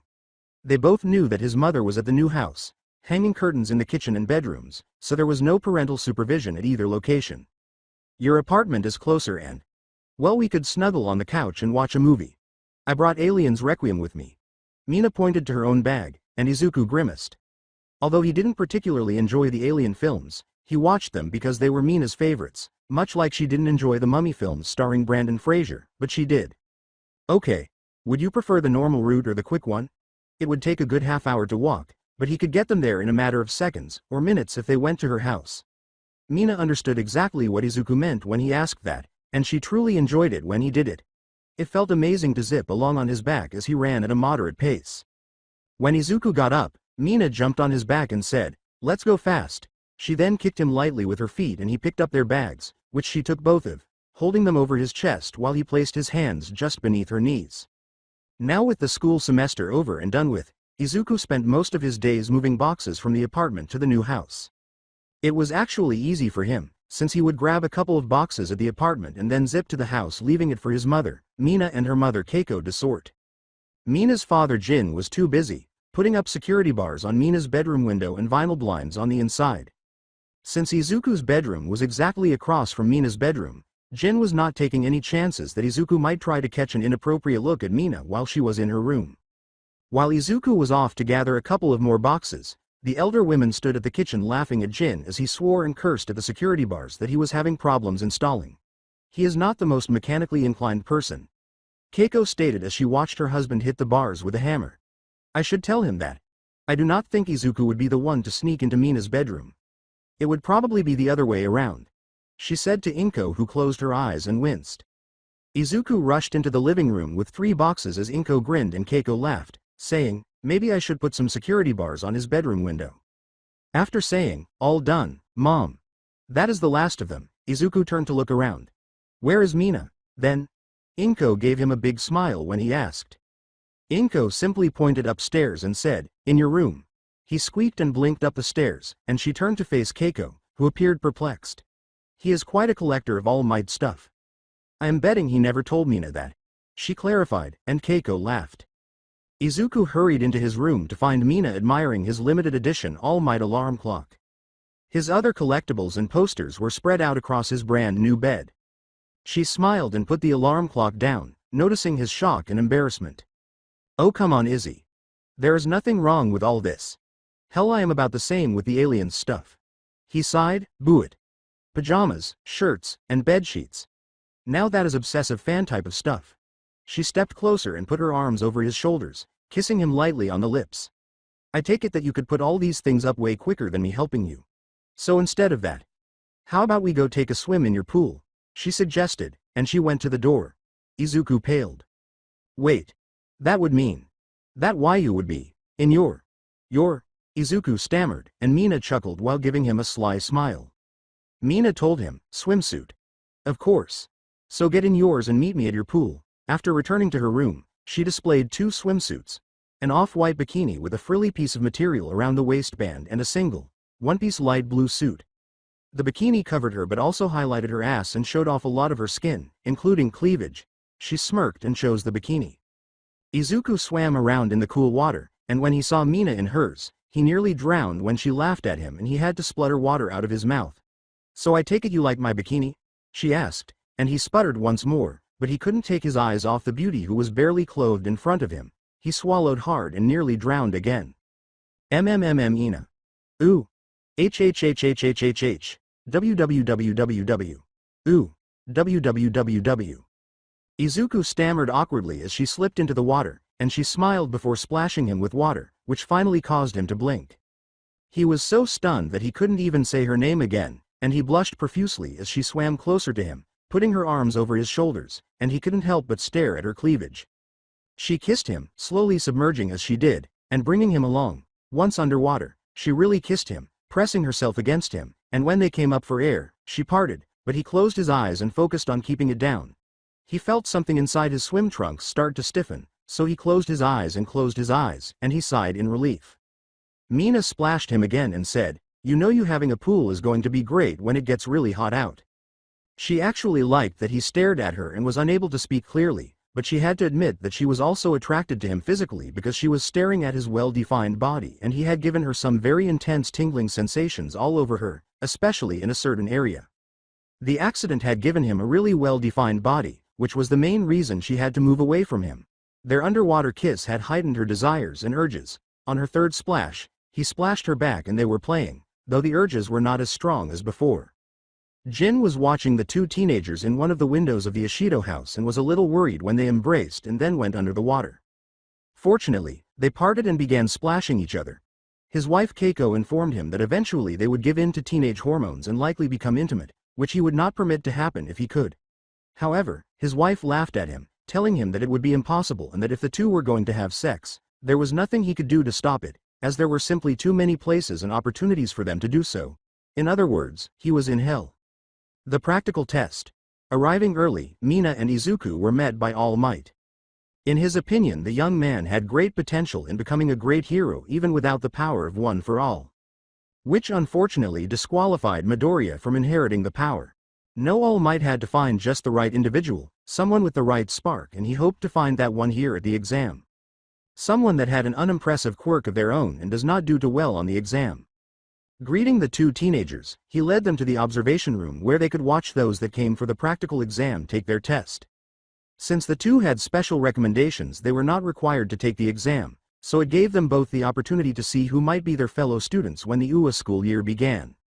Glancing over, the number one hero noticed that Shota Iwaza was scowling, though the teacher/hero was always scowling.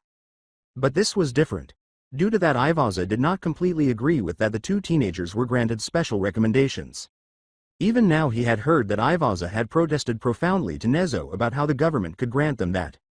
"You, my friend, are in for quite a surprise when you witness what Midoriya can do," All Might whispered and smiled broadly, betting that Iwaza would be just as surprised when he also encountered Ishido. He had watched as the young girl learned a great deal more about her quirk during her romantic relationship with Midoriya, to the point that right now he believed that Ishido would place extremely high in any challenge. Reluctantly, Mina released Izuku's hand as they entered the UA campus. Although they were not yet students, a list of rules and regulations was posted on the wall outside the gate, and the third one down had the words "No public displays of affection" in large, bold letters, indicating that even holding hands was prohibited. "The one bad thing about attending school here," Mina muttered, and Izuku grinned at her, acknowledging that he had. Izuku told her, "It won't be that bad, we can always, do things after school and on the weekends." She let out a sharp sigh. "Yeah, but it will be like before, when you went to your school and I went to mine. Though at least I can keep an eye on you." "Yeah, but it will be like before, when you went to your school and I went to mine. Though at least I can keep an eye on you," Mina said, immediately thinking that her boyfriend might be the object of interest for several other girls in the class. She had witnessed this on multiple occasions, and it made her feel possessive and jealous. Both of them turned to watch the monitors as the first round of students started taking the exam. Iwaza. Is that? Were the trap robots supposed to shut down if they are about to cause serious harm?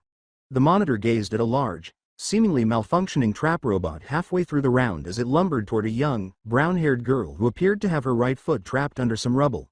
Just for show, All Might asked the other, and Iwaza started pressing various buttons in an attempt to turn off the robot.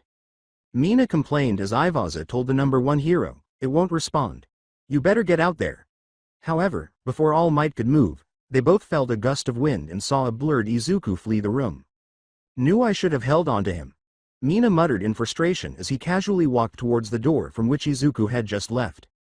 It took Izuku less than 2 seconds to arrive, and as he looked up at the huge robot, he moved his hands out towards it. Then, he twirled his entire arm in circular motions, increasing the speed until two tornado-like tornadoes appeared, both of which slammed into the robot's torso, knocking it over onto its back. He then ran over it until he was on its broad steel chest area, placed his hands on the metal, and began vibrating his hands. Within 10 seconds, Izuku vibrated himself through a hole into the robot's interior, essentially destroying it from the inside right into its head. The head of the robot exploded, revealing Izuku, who then walked over to where the girl was trapped and assisted in clearing the debris from her foot. Great gobs of goat shit. Ivaza exclaimed loudly up in the monitor room. After saying, "That was incredible," he pressed the switch to end the test, and All Might grinned. "I assumed so, but are you now unsure if he should attend on a special recommendation?"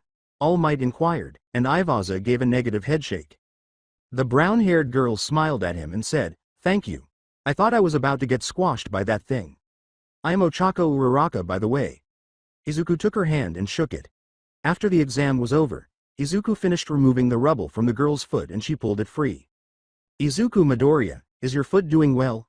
At first, she panicked when the debris landed on her right foot, pinning her so she couldn't move or run from the trap robot. If she had remained calm, she could have easily used her gravity quirk and floated the cement and steel off her foot, but she didn't think it was her proudest moment.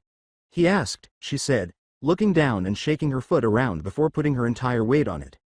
"Yeah, it seems to be fine. Your quirk is really impressive." Ochako grinned and said, "Oh, he is so cute."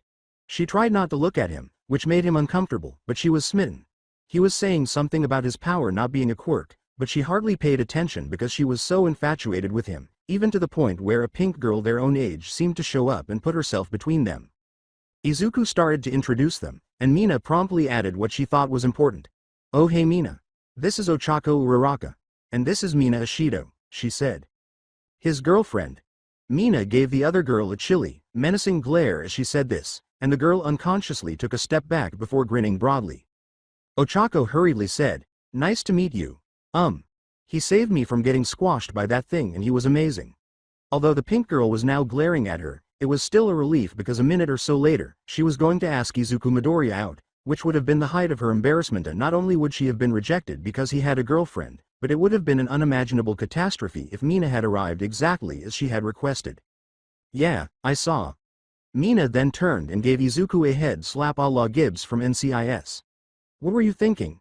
You have to run out and because All Might was there and could have easily destroyed that jerk." Afraid that he had once again hurried into a dangerous situation without thinking through the consequences, she told him, "I should slap you a couple more times for being so stupid." What really annoyed her was when he shrugged. Izuku said, "Sorry Mina. I just reacted." Mina rolled her eyes and, despite her desire to hit him again, she chose to give him a quick hug instead, ignoring the pointless rules. Ochako decided it might be best to leave at that point to avoid further embarrassment. "Well, I got to get going. It was nice to meet you Ashido and thanks again for saving me Midoriya." Ochako hurried out of the testing area, silently swore that it was unfair for a boy so attractive to have a girlfriend.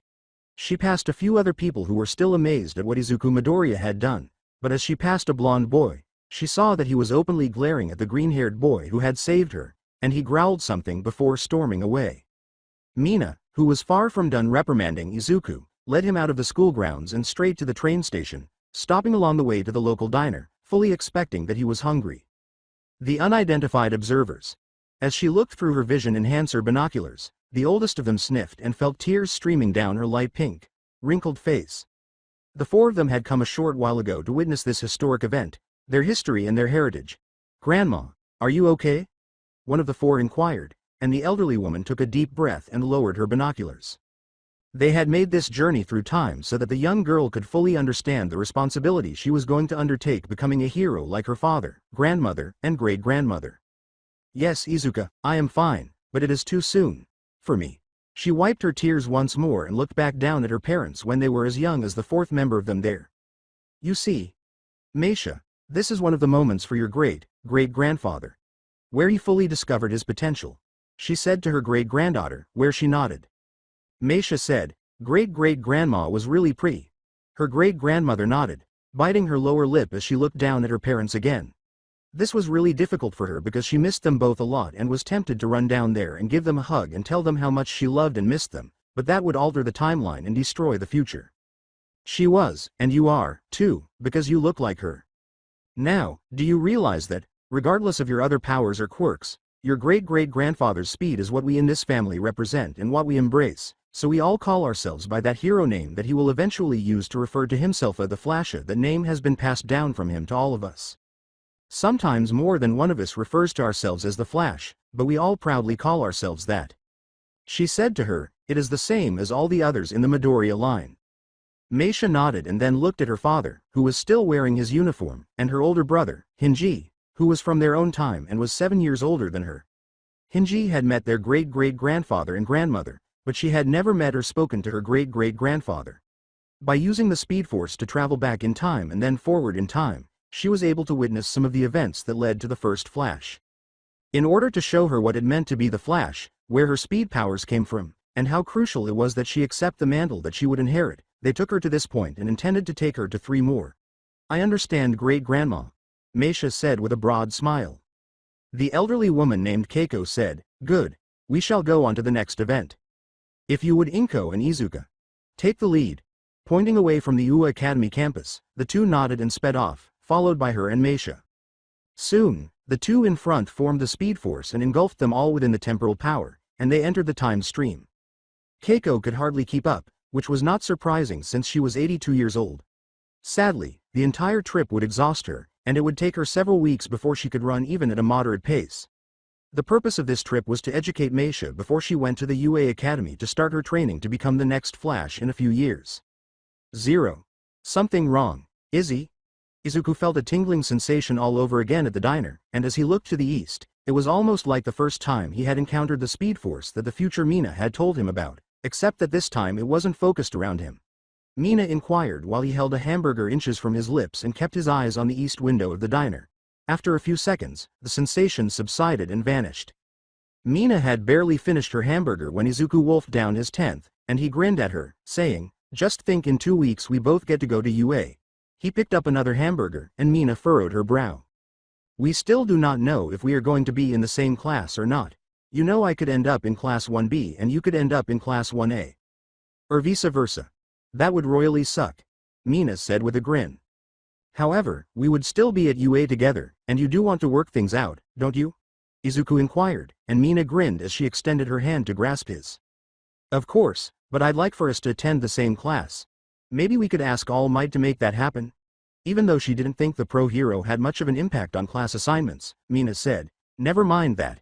He might make it worse. Izuku finished his meal, and they both got up to go home. Getting information. Mina had received her notice 2 days ago, but Izuku had not, so she blamed the post office. She was impatient and wanted to know if they would be in the same class, so they worked on their hero uniforms to kill time. She chose hers, and Izuku blushed when she showed it to him. It looks like it might be a little tight on you, and he said, pointing to the neckline and how low it was, which would expose a good deal of her cleavage. She shrugged and smiled. Mina explained, that is the whole point. Sex sells, and from what Midnight had said in that interview. A heroine needs every advantage. If a criminal or villain is gawking at the heroine, instead of fighting, it is a perfect distraction and makes it easier to take them down. Then, glancing at his own design, Mina said, yours is not much better in that regard. From what I can tell, yours is a little tight along your chest and arms. Also the butt. He blushed, and she laughed when she turned her design on the screen, and Izuku went pale. Yeah, I know it is the same with mine. Though like you, I have a really nice butt. You think so, right?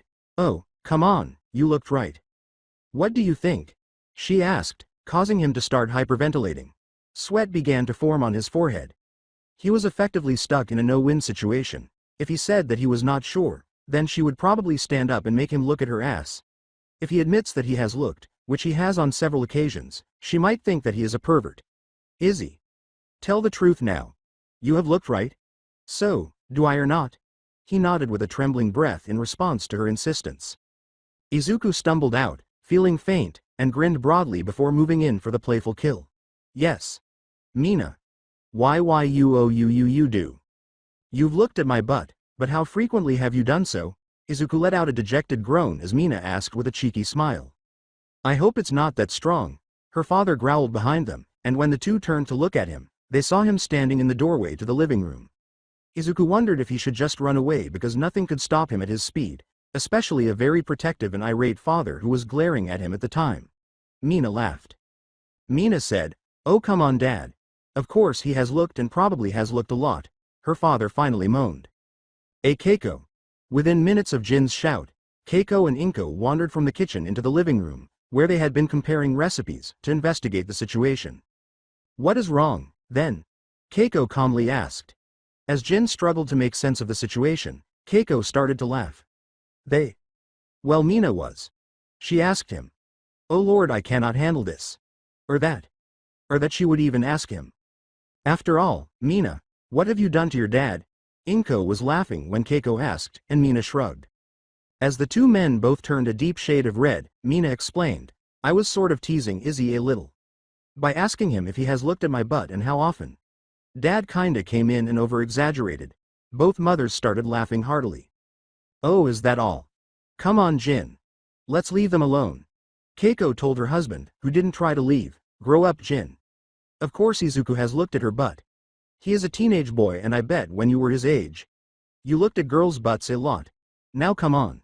She took his arm and continued to laugh, then gave her son a mild reprimand before leaving as well, covering his face and eyes with both hands. Izuku whispered in agony, "Someone kill me." Mina laughed and then pushed him with her left elbow. "Well, Izzy, that was fun. Would you like to make out?" She took the initiative to kiss him and slide her tongue into his mouth, twisting and twirling it around his. Mina asked, and Izuku opened his eyes, staring at her in disbelief. She reached down with her left hand, placing it under his chin and pulling him up. Simultaneously, Mina stepped outside and grinned at Izuku. Both of them were wearing their UA school uniforms because neither of them wanted to arrive at UA looking unkempt or with their hair blowing in the wind. They chose to travel by train. Without hesitation, she grasped his hand and entwined her fingers with his.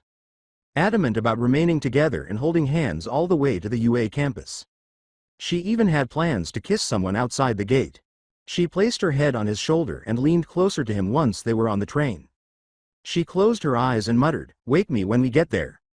She wasn't a morning person, and the ride took at least 40 minutes.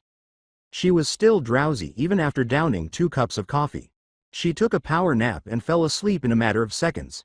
Izuku had cheered loudly when she received the letter from UA stating that he was in Class 1A. She did feel a little anxious as they made their way to the first day of class. In contrast to a regular school, the Hero Academy offered classes on how to be a hero in addition to academic subjects. In addition, they would face challenges and tests that would help them perfect their skills. Mina found her designated seat in the classroom and complained. Izuku was seated in the back, far away from her. She couldn't even stealthily glance at him once in a while without attracting his attention. She said in a frustrated whisper, "Well, this sucks." Then noticed a person she had previously met. She said to the girl with the brown hair, "Hey Uraraka. So you are in this class too?" Mina giggled as Ochako nervously replied, Yeah." Ochako visibly stiffened as Mina said, "Oh, I'm sorry about that. But I thought you were going to come onto my boyfriend." She laughed softly and said, "Oh, so you were about to." The other girl calmed down when she said, "It's okay, Uraraka. I can't blame you. Izzy is a hottie and you didn't know he and me are a thing." Mina grinned as Ochako proposed, "Thank you. Do you think that we could try being friends?" Ochako laughed this time when Mina said, "Sure. Just don't try anything with Izzy and I bet we could be best buds." Ivaza came into the classroom at that precise moment and caught everyone's attention. He started out by outlining the course schedule, the tasks that each student had to complete, and some of the fundamental guidelines. It was time for the quirk assessment test, so he told them to change into their gym attire, to assess each student's strengths and weaknesses. Izuku winced as he tugged at his gym clothes jacket outside. Knowing instantly what the young man was thinking, Ivaza said, "Do not fret, Midoriya. That material is designed to withstand friction and the stresses from your accelerated speed." Ivaza was shocked when the test started. In the 100-meter dash, the young man ran so quickly that the stopwatch hardly moved up a digit. Izuku whirled around in a blur and threw the device around 12 miles away in the distance throw. Ivaza made numerous attempts to negate Izuku's speed throughout the tests. Focusing on the other students, the teacher muttered, "It seems that he is immune to my quirk." He informed the class at the outset that the last place finisher would be summarily expelled. When the totals were determined, Denki Kaminari gasped off to one side. Minoru Mineta had barely defeated him, and he had finished last in every test. He was relieved when Ivaza told him that he had lied and told the class to put on their school uniforms again before going back to class. The academic portion of their education was about to begin. In the teacher's lounge later, with Midnight off to one side displaying interest as well, All Might asked, "So, Were you able to? With Midoriya? Ivaza gave a negative shake of his head. No. It seems that whatever power that Midoriya has, I cannot erase it. I tried numerous times and he still was able to use his power. Ivaza replied with an enormous scowl. He frequently used his quirk to inspire students to perform better. That was not possible with Midoriya. What you told me is that he gained his abilities from an accident at a chemical warehouse. I wondered if perhaps we could determine from a blood sample exactly what and how it happened. He offered the idea and Midnight cleared her throat. I do not think that would be a good idea. It would not be advisable to know how it happened with his speed power. Because if the wrong person gained that knowledge, imagine what that might mean. Midnight said as he got closer. She had seen the video of the young speedster defeating the trap robot and thought, someone with the power to do about anything in a blink of an eye. His abilities were amazing, and they were almost as destructive as All Might's. She had a suspicion that few people could match or even stop Midoriya's powers. Silently relieved that Midoriya had somehow acquired those powers, All Might exclaimed, you might be right about that, Midnight. If the wrong person did learn how to repeat the process, we could find ourselves in really deep shit. At first, he passed one for all to the perfect person. But not anymore. Whatever power Midoriya possessed could not override one for all, and that is exactly what would occur. Or the two could cancel each other out, making it a total catastrophe. To put it simply, one for all was complex. Fortunately, he was the one his own master had been searching for years. From behind a nearby table, Principal Nezu remarked, for the time being, it might be best to ask Midoriya to keep his abilities a secret from others. After listening carefully and remaining silent the entire time, he finally gave what he thought was wise counsel. The other three agreed without hesitation. Lunch is served. Mina said that it might be better if they did not eat lunch together. That both of them try to get along with the other people. This implied that she would go eat with the other 5 girls in class while he would eat with a few of the boys. Reluctantly, Izuku accepted and went to sit with a few of the boys. She laughed a little and went to join Ochako before walking with her new friend to the table where the other girls were seated. The invisible girl said, "Oh good, we are all here." She introduced herself quickly, and the girl with the long earlobes grinned and introduced herself as well. Mina and Ochako also sat, and Kyoka remarked, "Now we can all get to know each other and discuss something vastly important." After that, Mina and the other two introduced themselves. Ochako soon followed suit. Kyoka grinned at Momo as she asked, "That being?" Toru stirred her chopsticks around her rice and said, "Rating the boys of course. Sue, anyone here have any interest in any of them?" In an effort to control the two girls, Momo retorted, "Now Toru, that is extremely inappropriate." Momo shifted uneasily as Kyoka grinned at her and said, "Ah, come on Momo.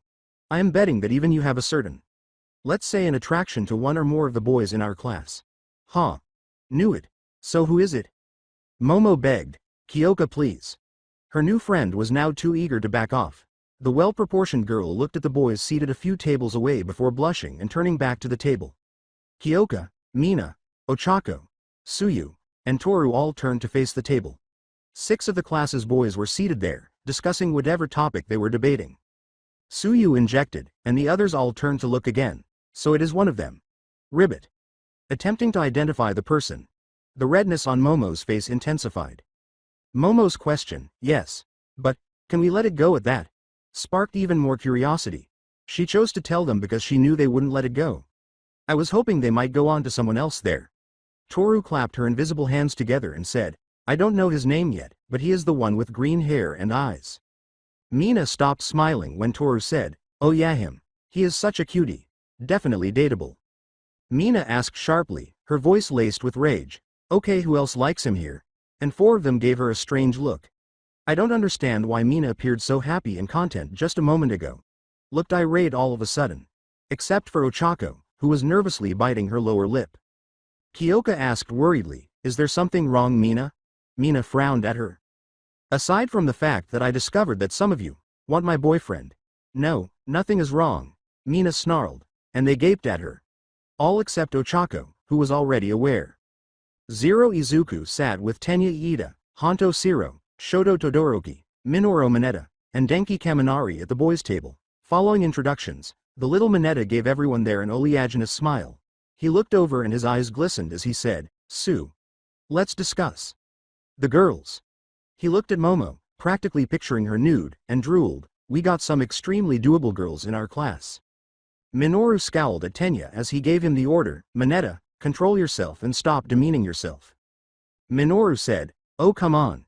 It is just us here and they are probably talking about us anyhow. He then turned back to the girls and looked at Toru and Mina. He placed his hands over his chest and started to move them up and down, saying, geez, there ain't one of them besides Jiro over there that don't have nice assets. He glanced around the table and smiled once more before noticing someone giving him a fierce look. He said, Midoriya, is there something wrong? And Izuku took a deep breath. Izuku stood and gave Mineta another scowl. I am leaving before I do something that I would not regret, he said. Tenya, Honto, and Shoto stood a second later. Mineta is left wondering and concerned that he might have offended the other person when he follows Izuku to a different table. Shoto approached the other table and leaned over it. Shoto said, I take it that you and Ishido are more than friends. Izuku nodded, a little perplexed by how the other had deduced this. The Fire and Ice Quirker chose to tell Izuku after figuring it out quite easily. Thought so. I noticed in class that you both subtly looked at each other a number of times. Though I should warn you. Yaoyorozu, Jiro and I believe even Hagakure also subtly looked at you. But I observed that you did not look at them, so it was easy for me to deduce that you and Ishido are together exclusively. Izuku was undoubtedly impressed. Izuku said, I did not think we made it that obvious, Shoto chuckled. Before he started eating, Shoto told him, it actually wasn't. Though I doubt that Mineta or Kaminari would have noticed even if they were watching you and her. After a few minutes, Mineta is no longer a concern. Midoriya. I would like to know something. My quirk is engine. I can move pretty fast when my engines are running. Even at full thrust I cannot run as fast as you appear to be able to. Just how fast can you run? Tenya asked with a slight grin. Izuku told him, and the three people there stared at him in disbelief. Several thousand miles per hour. Though I do not like to go too fast. There are consequences if I max out and I rather not face those consequences again until I am able to handle them. Izuku nodded in response to Siro's question, did you say several thousand? After giving it some thought, he snapped his fingers and said, wow dude. That is insanely fast. The terrorists at the movie theater and that dude that wanted to blow up the city. That was you, wasn't it? You were the mysterious one the news reported on that stopped the terrorists and basically saved the city from that suicidal criminal? He inquired and subtly repeated his nod. Izuku shook his head in response to Shoto's statement that is a really impressive quirk. Izuku told them, actually I am quirkless. An accident gave me my abilities. One that I have no idea how it happened. Then, on impulse, he turned to face Mina. She gave him a little wave and smiled when she saw that he was staring at her. The initial hero task. The class was allowed to don their hero uniforms this time, and Izuku saw the one he had created for the first time. Mina gave a big smile and then whistled as she left the locker room. She exclaimed in awe of her boyfriend in his hero's uniform, wow. The boots were gold with a few gold highlights scattered throughout their dark green color. Moreover, a golden lightning bolt emblem was displayed on his chest. He had a filtered mask on his head, shaded lenses over his eyes, and green all over his head. She understood why he had included the mask and the lenses. Primarily because he detested being struck by bugs while traveling at a faster speed. Several times he had to slow down and wipe his face of dead squashed bugs. However, he was particularly repulsed when he unintentionally got a bug smear close to his mouth or nose. At slower speeds, he was unable to totally avoid getting struck. Because he created a static electrical field around himself when he exceeded 1,000 miles per hour, the bugs appeared to flow around him at higher speeds. Reduced speed and absence of a field prevented bugs from repelling or flowing away from him. He was staring at her, too. I'm really impressed with how well her uniform fits her. Fortunately, he thought, no one, not even her, could tell that he was staring at her. She gave a sly smile. He flushed when she whispered to him, you might want to blink and maybe stop staring at me so obviously. People were staring at her and at him. Regretfully, Mineta and Kaminari were the ones who were praising her. However, they were ogling all of the girls, particularly Momo. The task. Two-person teams would compete against one another, with one team representing heroes and the other representing villains. Mina thought it sounded like fun until she heard the pairings. Momo and Izuku were paired as heroes to oppose Bakugo and Ochako. She had to wince as she glanced at the well-endowed girl. Momo's uniform exposed a lot of skin while hugging the girl's figure.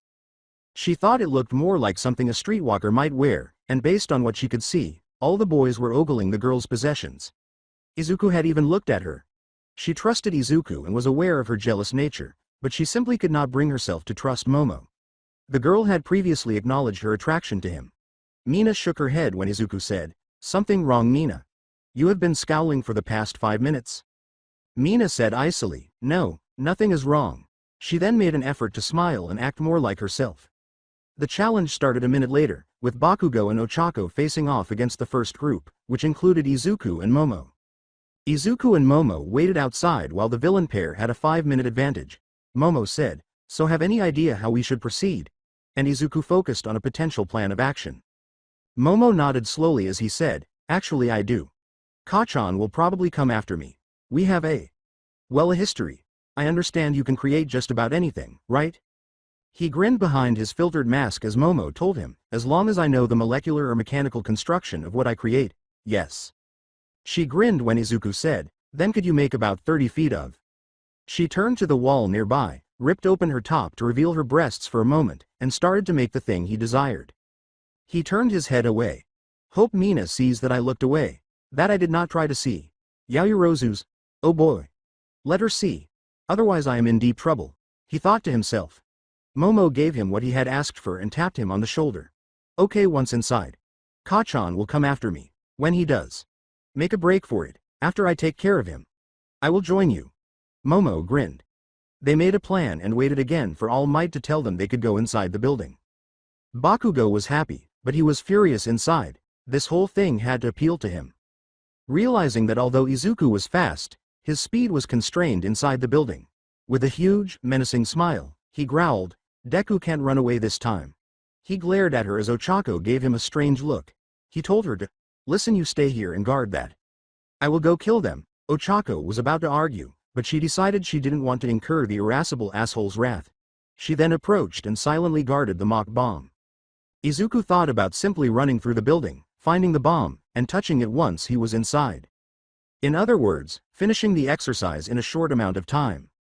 However, Momo, his teammate, had already devised a plan to deal with Bakugo, so this was not just about him. He grinned and held her creation in his right hand. Bakugo was then waiting in front of them, grinning broadly.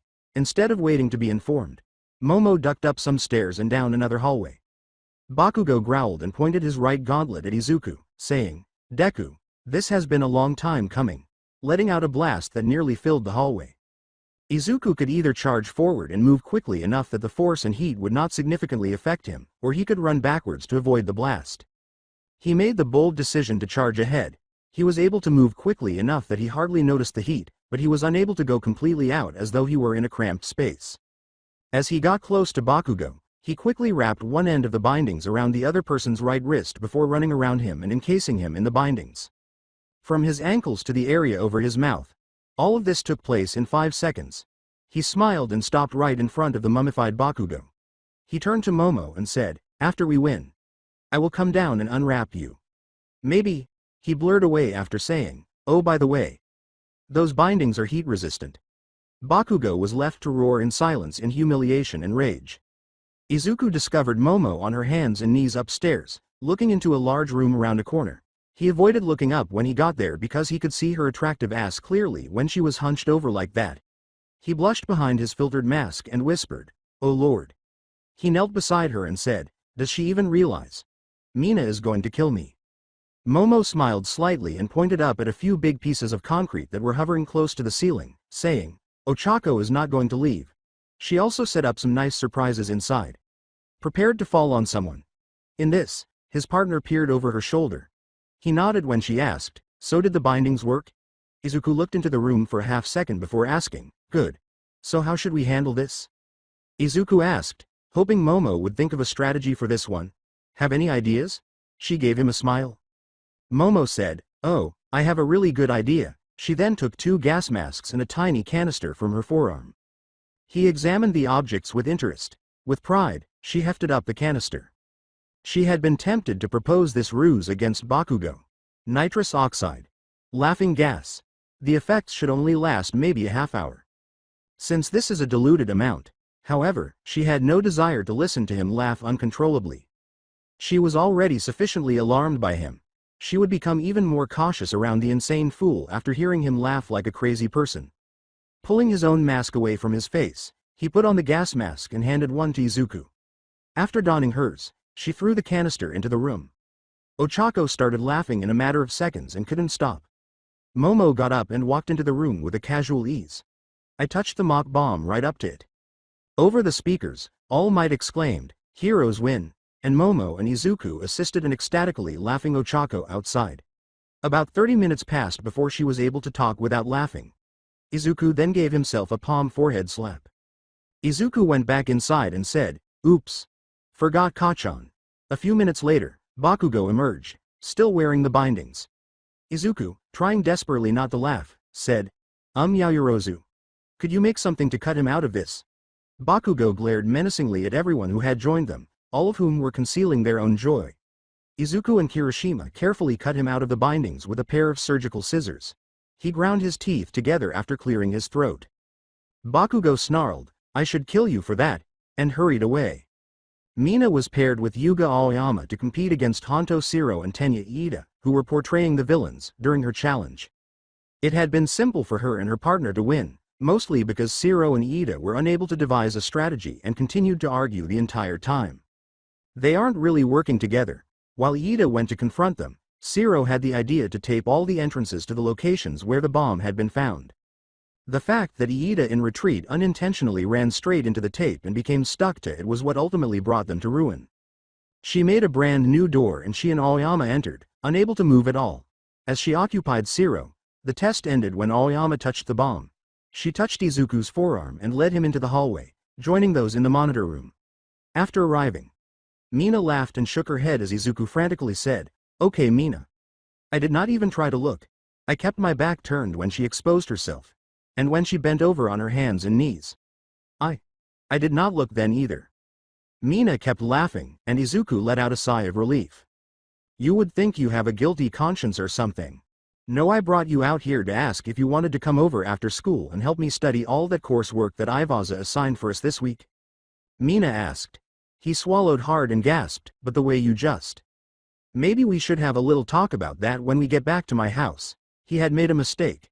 He completely forgot what one of the relationship-related magazines he had read had suggested. You are probably in trouble if your girlfriend confronts you about something. Act as though a police officer is questioning you. Keep quiet and only respond with succinct, direct responses. Because he did feel guilty, he was now in trouble. Mina winced as she and Izuku sat on the couch in her home's living room and she picked up one of the books. Hero history was, to put it simply, dull, but she enjoyed history in general. Not like the typical historical events she was interested in. Hero history was filled with specific incidents that appeared to have multiple significant dates associated with them, which prevented the study of a particular hero. Since there was never just one hero involved, there were always others who were equally significant. She would lead one to believe that every test they were preparing for would cover all of the heroes and dates, as well as their contributions to society. She turned to the introduction and watched as Izuku quickly skimmed through the 900-page book. He set it down after that. He nodded when she asked, Did you just read that entire book?" As he nodded once more, she asked, feeling a little irritated, "Do you remember it?" Izuku grinned slightly and remarked, "It seems that my speed is not limited to just my being able to move and run fast. I can also speed read and remember it all." He found it amusing that he was constantly discovering new, amazing facts about his abilities. Mina's horns danced back and forth as she furrowed her brow. Izuku laughed as Mina pouted and said, "That is so unfair. So while I struggle you can breeze through those books. Not fair at all." Mina grinned at Izuku as he proposed, "Or I could go through them and then help you so that you do not have to struggle by reading to you the important parts that should be on most of the tests." Mina put down her book, shifted so that she could put her arms around his abdomen, and then placed a pillow on his lap. "Okay, that sounds like it would work, but if you are going to read to me, I might as well get comfy." Her head was resting on the pillow. He swallowed uneasily a few times. After that, I was at ease enough to read to her. He didn't stutter for several chapters, though. When he looked down after finishing hero history, he saw that she was sleeping with a slight smile of satisfaction. Mina." Izuku put the book down and gave her shoulder a gentle pat. She gripped him tightly and went back to sleep, but as he ran his fingers over her soft hair and face, he kept trying to wake her up. He was aware that he might want to give her a gentle shake instead. However, he discovered that he enjoyed it and simply kept stroking her face and hair. As his eyes started to close, he whispered, "You are so beautiful." Her phone rang, and she eventually opened her eyes. She grinned as she looked up at him. Mina sighed and reached for the TV remote control, saying, "As much as I like this. A new series is coming on and I really want to watch the first episode." She entwined her fingers into his right hand with her other hand. Actually, he was also interested in seeing the new show. Yes, it was animated, but as soon as Mina discovered the episodes on YouTube, they both wanted to watch and listen to the entire thing on TV. For those who are interested, the show is called Monster Girl Doctor. It is available on YouTube, and the first episode is titled The Centaur of the Arena. You will need to read the subtitles, so be prepared. After each episode, Mina sat up and glanced at Izuku. He nodded when she said, "Even though we watched the first episodes on YouTube, it being on TV is so much better." Yeah. Though Dr. Glenn is a bit oblivious. Sapphire is almost throwing herself at him, Izuku said. Then there is Taisalia Scythia that is more obvious about her intentions towards Dr. Glenn. That she fully intends for them to be married and have a child almost immediately. Though I have to wonder if that is even. He was blushing while Mina was laughing. Mina watched him blush even more as she said, if they could even have sex. Since she is a centaur and her top half is human but her back half is a horse. This time, Mina blushed and then grinned. Though it could also be said for him and Sapphire. Her back half is that of a snake. Does she even have a hem? Izuku blushed so red that she thought smoke was going to shoot out of his ears as she pointed to her own breasts and said, "I bet you like this series is because most of the girls have very big." She chuckled, giving him a slight side elbow. Mina nodded when Izuku said, "So I take it we are going to watch this every week." Mina leaned against him after responding, "Yep. It had some really funny scenes and in a whole I liked it." She licked her lips lightly while fluttering her eyes and looking up at him slyly. They were all overt indications that she wanted a kiss. A few minutes later, using less than subtle cues, she reached up and pulled him down toward her. She pressed her lips to his. She was tempted to have Izuku examine her breasts during the kiss, just like Dr. Glenn did with the female minotaur in the show. She took his right hand, moved it slowly up her abdomen, and slipped her tongue into his mouth. His hand moved closer and closer to the mounds covered in her shirt. He attempted to jerk his hand away from her left breast once it was there. She stepped back from their makeout session just enough to meet his eyes. She whispered, "It's okay, Izzy. I want you to touch me there." This caused him to touch her breast again. Even though he enjoyed caressing her breast, Izuku harshly whispered, "Mina. We shouldn't. Or I shouldn't." It was firm, warm, and soft. After whispering back, "Why not? We are together and we should be comfortable enough to want to touch each other." Mina kissed him and forced him to stroke her breast. It felt good to her, sending a tingling sensation down between her legs and straight through her core. Only when they heard one of her parents approaching the living room did they both stop. She smiled and stepped back. He swallowed hard as she said, "To be continued when we're guaranteed not to be disturbed." The League of Villains attack. This will be a brief written summary of what happened. As they walked toward the unforeseen simulation joint dome with Ivaza and 13, the entire class was agog. They were eager to see what was inside, but as soon as they stepped inside and saw more than 40 criminals, their enthusiasm vanished. Izuku could also see that there was a monster of some kind. Some of them were carried throughout the dome by a strange, dark, and eerie mist before anyone could react. Izuku was initially worried about Mina and then the other students in his class when he landed in the tiny lagoon. He sped across the surface and made his way to the fictitious yacht that was anchored in the deep water. Tsuyu and Mineta were discovered on the deck. At least a dozen villains surrounded the boat. Everyone appeared to possess aquatic-based quirks. He joined them, glaring impatiently down at the criminals.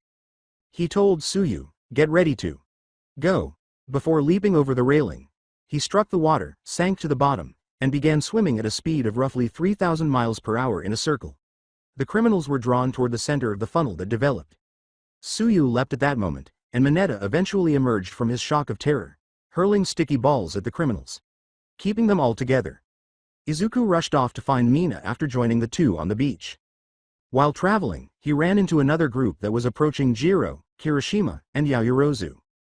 He just took down all the criminals in less than 20 seconds, still feeling hurried. Fading away in the direction of the main entrance, His 3 classmates were left perplexed by what had transpired. He sped past what he thought was the leader of the criminals and the hideous monster with the enormous, gaping mouth of teeth as he got closer to the entrance. I arrived in time to see one of the villains gloat after giving Mina a back slap across the head. As Izuku grabbed him and accelerated toward one of the reinforced walls, the man squealed, "Ha! Bitch!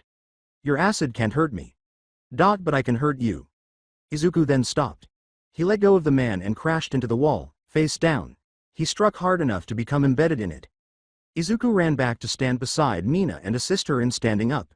At the other 6 criminals, he scowled. Izuku growled, and the 6 criminals raised their hands in surrender. "Anyone else want to feel what it is like to slam into a wall at 3,000 miles per hour?" Izuku asked. He turned to face Mina and said, "Didn't think so." She gave him a smile when he asked, "Are you alright?" Mina smiled at him despite saying, "Yeah, I am fine. Though I could have handled that big idiot myself." Then, when All Might showed up, she nearly cheered. But in a matter of minutes, her joy gave way to sadness. Against the monster, All Might was struggling. Izuku sped down to assist All Might before she could stop him. As he got closer to the point where All Might was being decisively defeated, Izuku asked himself, "What can I do? If All Might cannot defeat that thing, then what can I do?" Even if Izuku struck the creature, it would most likely have no effect because none of the number 1 hero's punches appeared to affect it. "What I must do is provide All Might with some time to recover," he whispered, and then an idea came to him. The leader of the criminals seemed to be mentally unstable, almost childish in his mannerisms. So for the speedster, reverting back to being childish himself would be a good way to give All Might the time he needed. Racing behind the man with a hand-shaped mask on his face, Izuku could not help but smile, grabbing the back of the man's underwear elastic waistband in a blur of motion. Atomic Wedgie. Before the other man could respond, Izuku zipped off to one side, a good 20 meters away, and Tamura Shigaraki screamed indignantly as almost everyone laughed. Izuku made the announcement, pulled the waistband upward, and hooked it over the man's forehead. "Nomu! Kill him, kill him, kill that, kill him!" Shigaraki, feeling like a child again, roared in rage, unhooked his waistband from his forehead, and glared murderously at Izuku, who flipped him off after laughing. Izuku gloated as the man with the hand mask started to scratch at his neck, saying, "Ha ha! Bet you like that." The monster named Nomu lunged at him, and to Izuku, it appeared to be moving in slow motion. He easily avoided the creature by zipping to the left, while Shigaraki lost it and threw a temper tantrum. Izuku kept avoiding Nomu, pulling it farther and farther away from All Might, who now realized what Izuku was doing, allowing him time to recover enough to go full ultra. The Nomu had already left by the time the other heroes arrived, and Shigaraki and Kirogiri fled. Izuku ran back up to where Mina was, and she was tapping her right foot on the floor with her arms folded across her chest, silently reprimanding Izuku with a calm glare. Before she could reprimand him verbally, she threw her arms around his neck and gave him a tight hug, relieved that he was unharmed, and later on, she intended to chew him out for being so careless once more. The Villain Hideout League. It had not hurt him, but it was very embarrassing that someone had the audacity to do that to him. When he arrived, Tamura pulled his pants down and then, with some discomfort, took his underwear out of the crack of his ass. He pulled his pants and underwear back up and glared at Kirogiri, almost daring him to say something, but the shadowy man had the common sense to keep quiet. The sports festival preparations. Mina woke up somewhat early on Saturday because she had a whole week off to train for the sports festival. She had told Izuku that they would train together and possibly come up with some amazing new strategies, one of which was for her to use her dance skills in some kind of martial arts. After she yelled at him for about an hour, he suggested that she try some of them out, and Izuku would try something he had stumbled upon while he was in the water. If it worked in the water, it should work on land. After breakfast, she entered the adjoining backyard to find Izuku running slowly in a circle. To her, he was just a blur as he streaked around, but he was moving quickly enough to create a small wind tunnel. He stopped abruptly and kicked the ground in frustration. "What's wrong, Izzy?" As Izuku kicked the dirt clump once more, she inquired. Izuku slouched on the ground and said, "I can create a wind tunnel, almost a tornado. But I cannot completely control it." Mina shook her head. "Maybe you shouldn't try to control it." "Well, not completely. It is like when you do it with your arms. You create 2 really impressive tornado-like funnels. Hell, you knock over a trap robot doing that." Izuku nodded. Izuku stood with her here and said, "Yeah, that was easy. I just do not understand why I cannot control this one." He was afraid that he would lose control and hurt her, so he did not dare try it again. It was also time to work on his vibration, because he was still determined to vibrate his body molecules fast enough to pass through objects without destroying them. He knew he could do it. It would just take the right amount of vibration. Mina went to a nearby punching bag that was suspended from a tree branch, and she reached down. She flipped on the music and started dancing, doing a spinning jump kick against the bag and then a roundhouse punch while dancing. Mina gave Izuku a bottle of Gatorade and she drank another. 2 hours later, they sat down under the tree. Izzy, I was wondering something. There is a chance, though slim, that we might, end up having to fight each other, Mina said, and Izuku swallowed hard. Izuku acknowledged, almost regretting, yes, there is a chance that could happen. Then, a startling thought occurred to him. What if he did end up facing her and winning?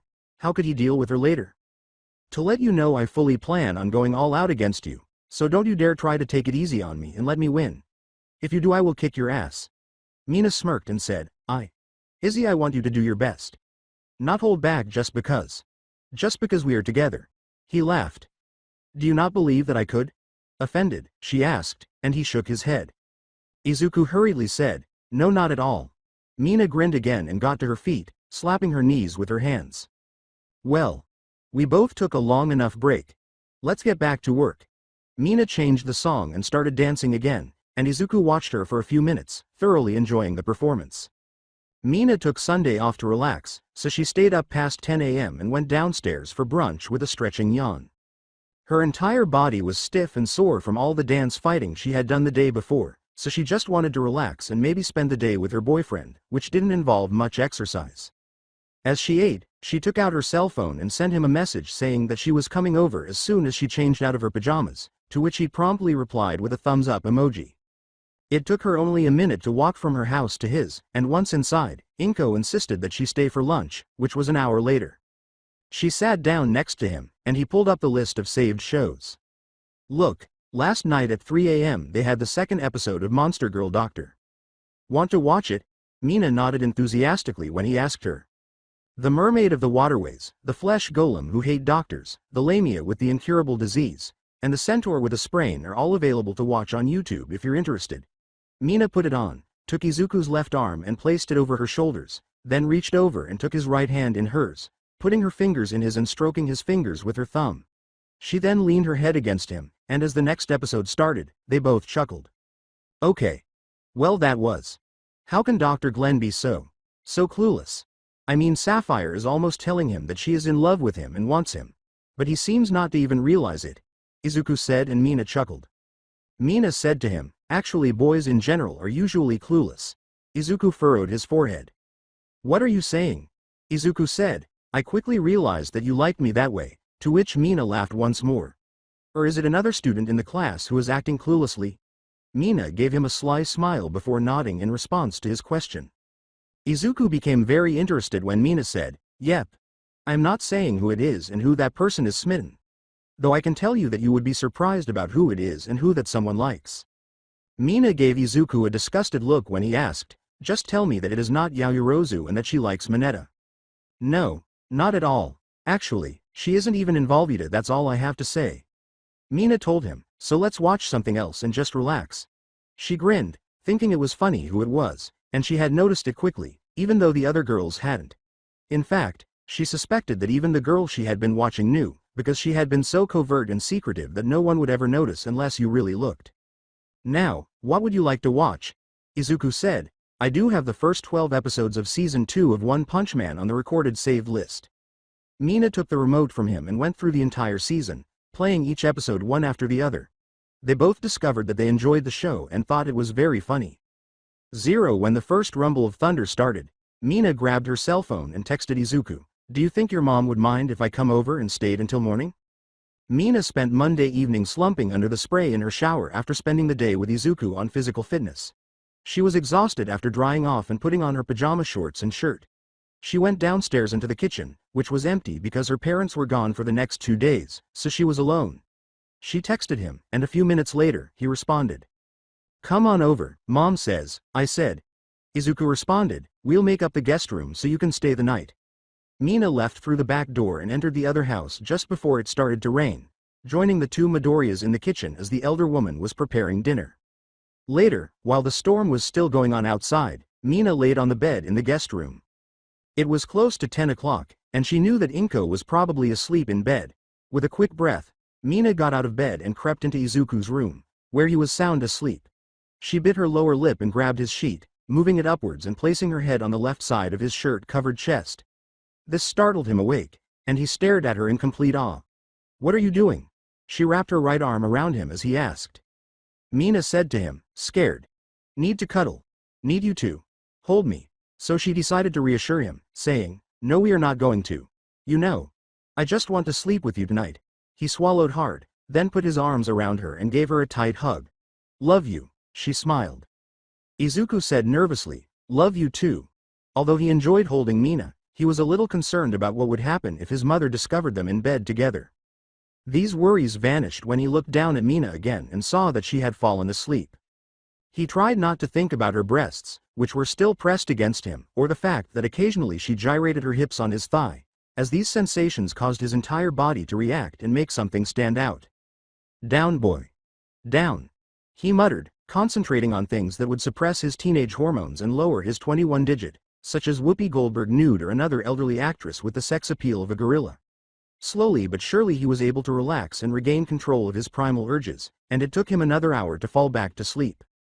In her own room, Inko watched through the open door as Mina slipped past on her way to Izuku's room with the intention of putting her foot down, but she decided that Keiko had been right. If those two are going to, oh my god, have sex, then there is no way any of us can top them. Inko whispered the main points of what her new friend had said, but she suspected that was not the reason Mina had gone to her son's room. The poor girl was afraid of the thunderstorm and needed Izuku to reassure her. She closed her eyes and let out a sharp sigh, hoping that she was correct, but if she was mistaken, she hoped that Izuku had the foresight to use the condoms she had given him. Awakening when the sun began to peek through the window, Mina smiled as she looked up at Izuku. Sliding herself upwards, she kissed him and he opened his eyes. They both smiled at each other. "We got to do this once in a while.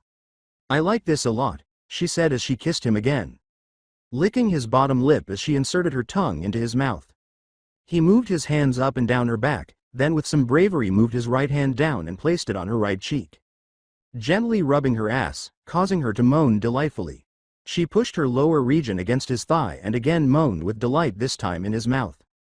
Parting slightly, she licked her lips and smiled at him seductively. We better get up," she whispered, pulling herself reluctantly away from him, fully tempted to not stop but go further. He nodded, having the same temptations and not wanting to succumb to those urges yet. Both were not ready. She tried to actually get up, then giggled. Izzy. For me to get up? You have to let go of my butt," she said playfully, and he smiled, then removed his hand from her ass. She pecked him on the lips and then sat up, just as Inko ducked her head into the room. Izuku moaned in desperation as Inko smiled and closed the door after saying, "Breakfast is ready," Mina remarked and then laughed. "Oh. It seems your mother knows I spent the night here." Izuku then moaned once more. I will continue the story in next part. Till then, bye bye.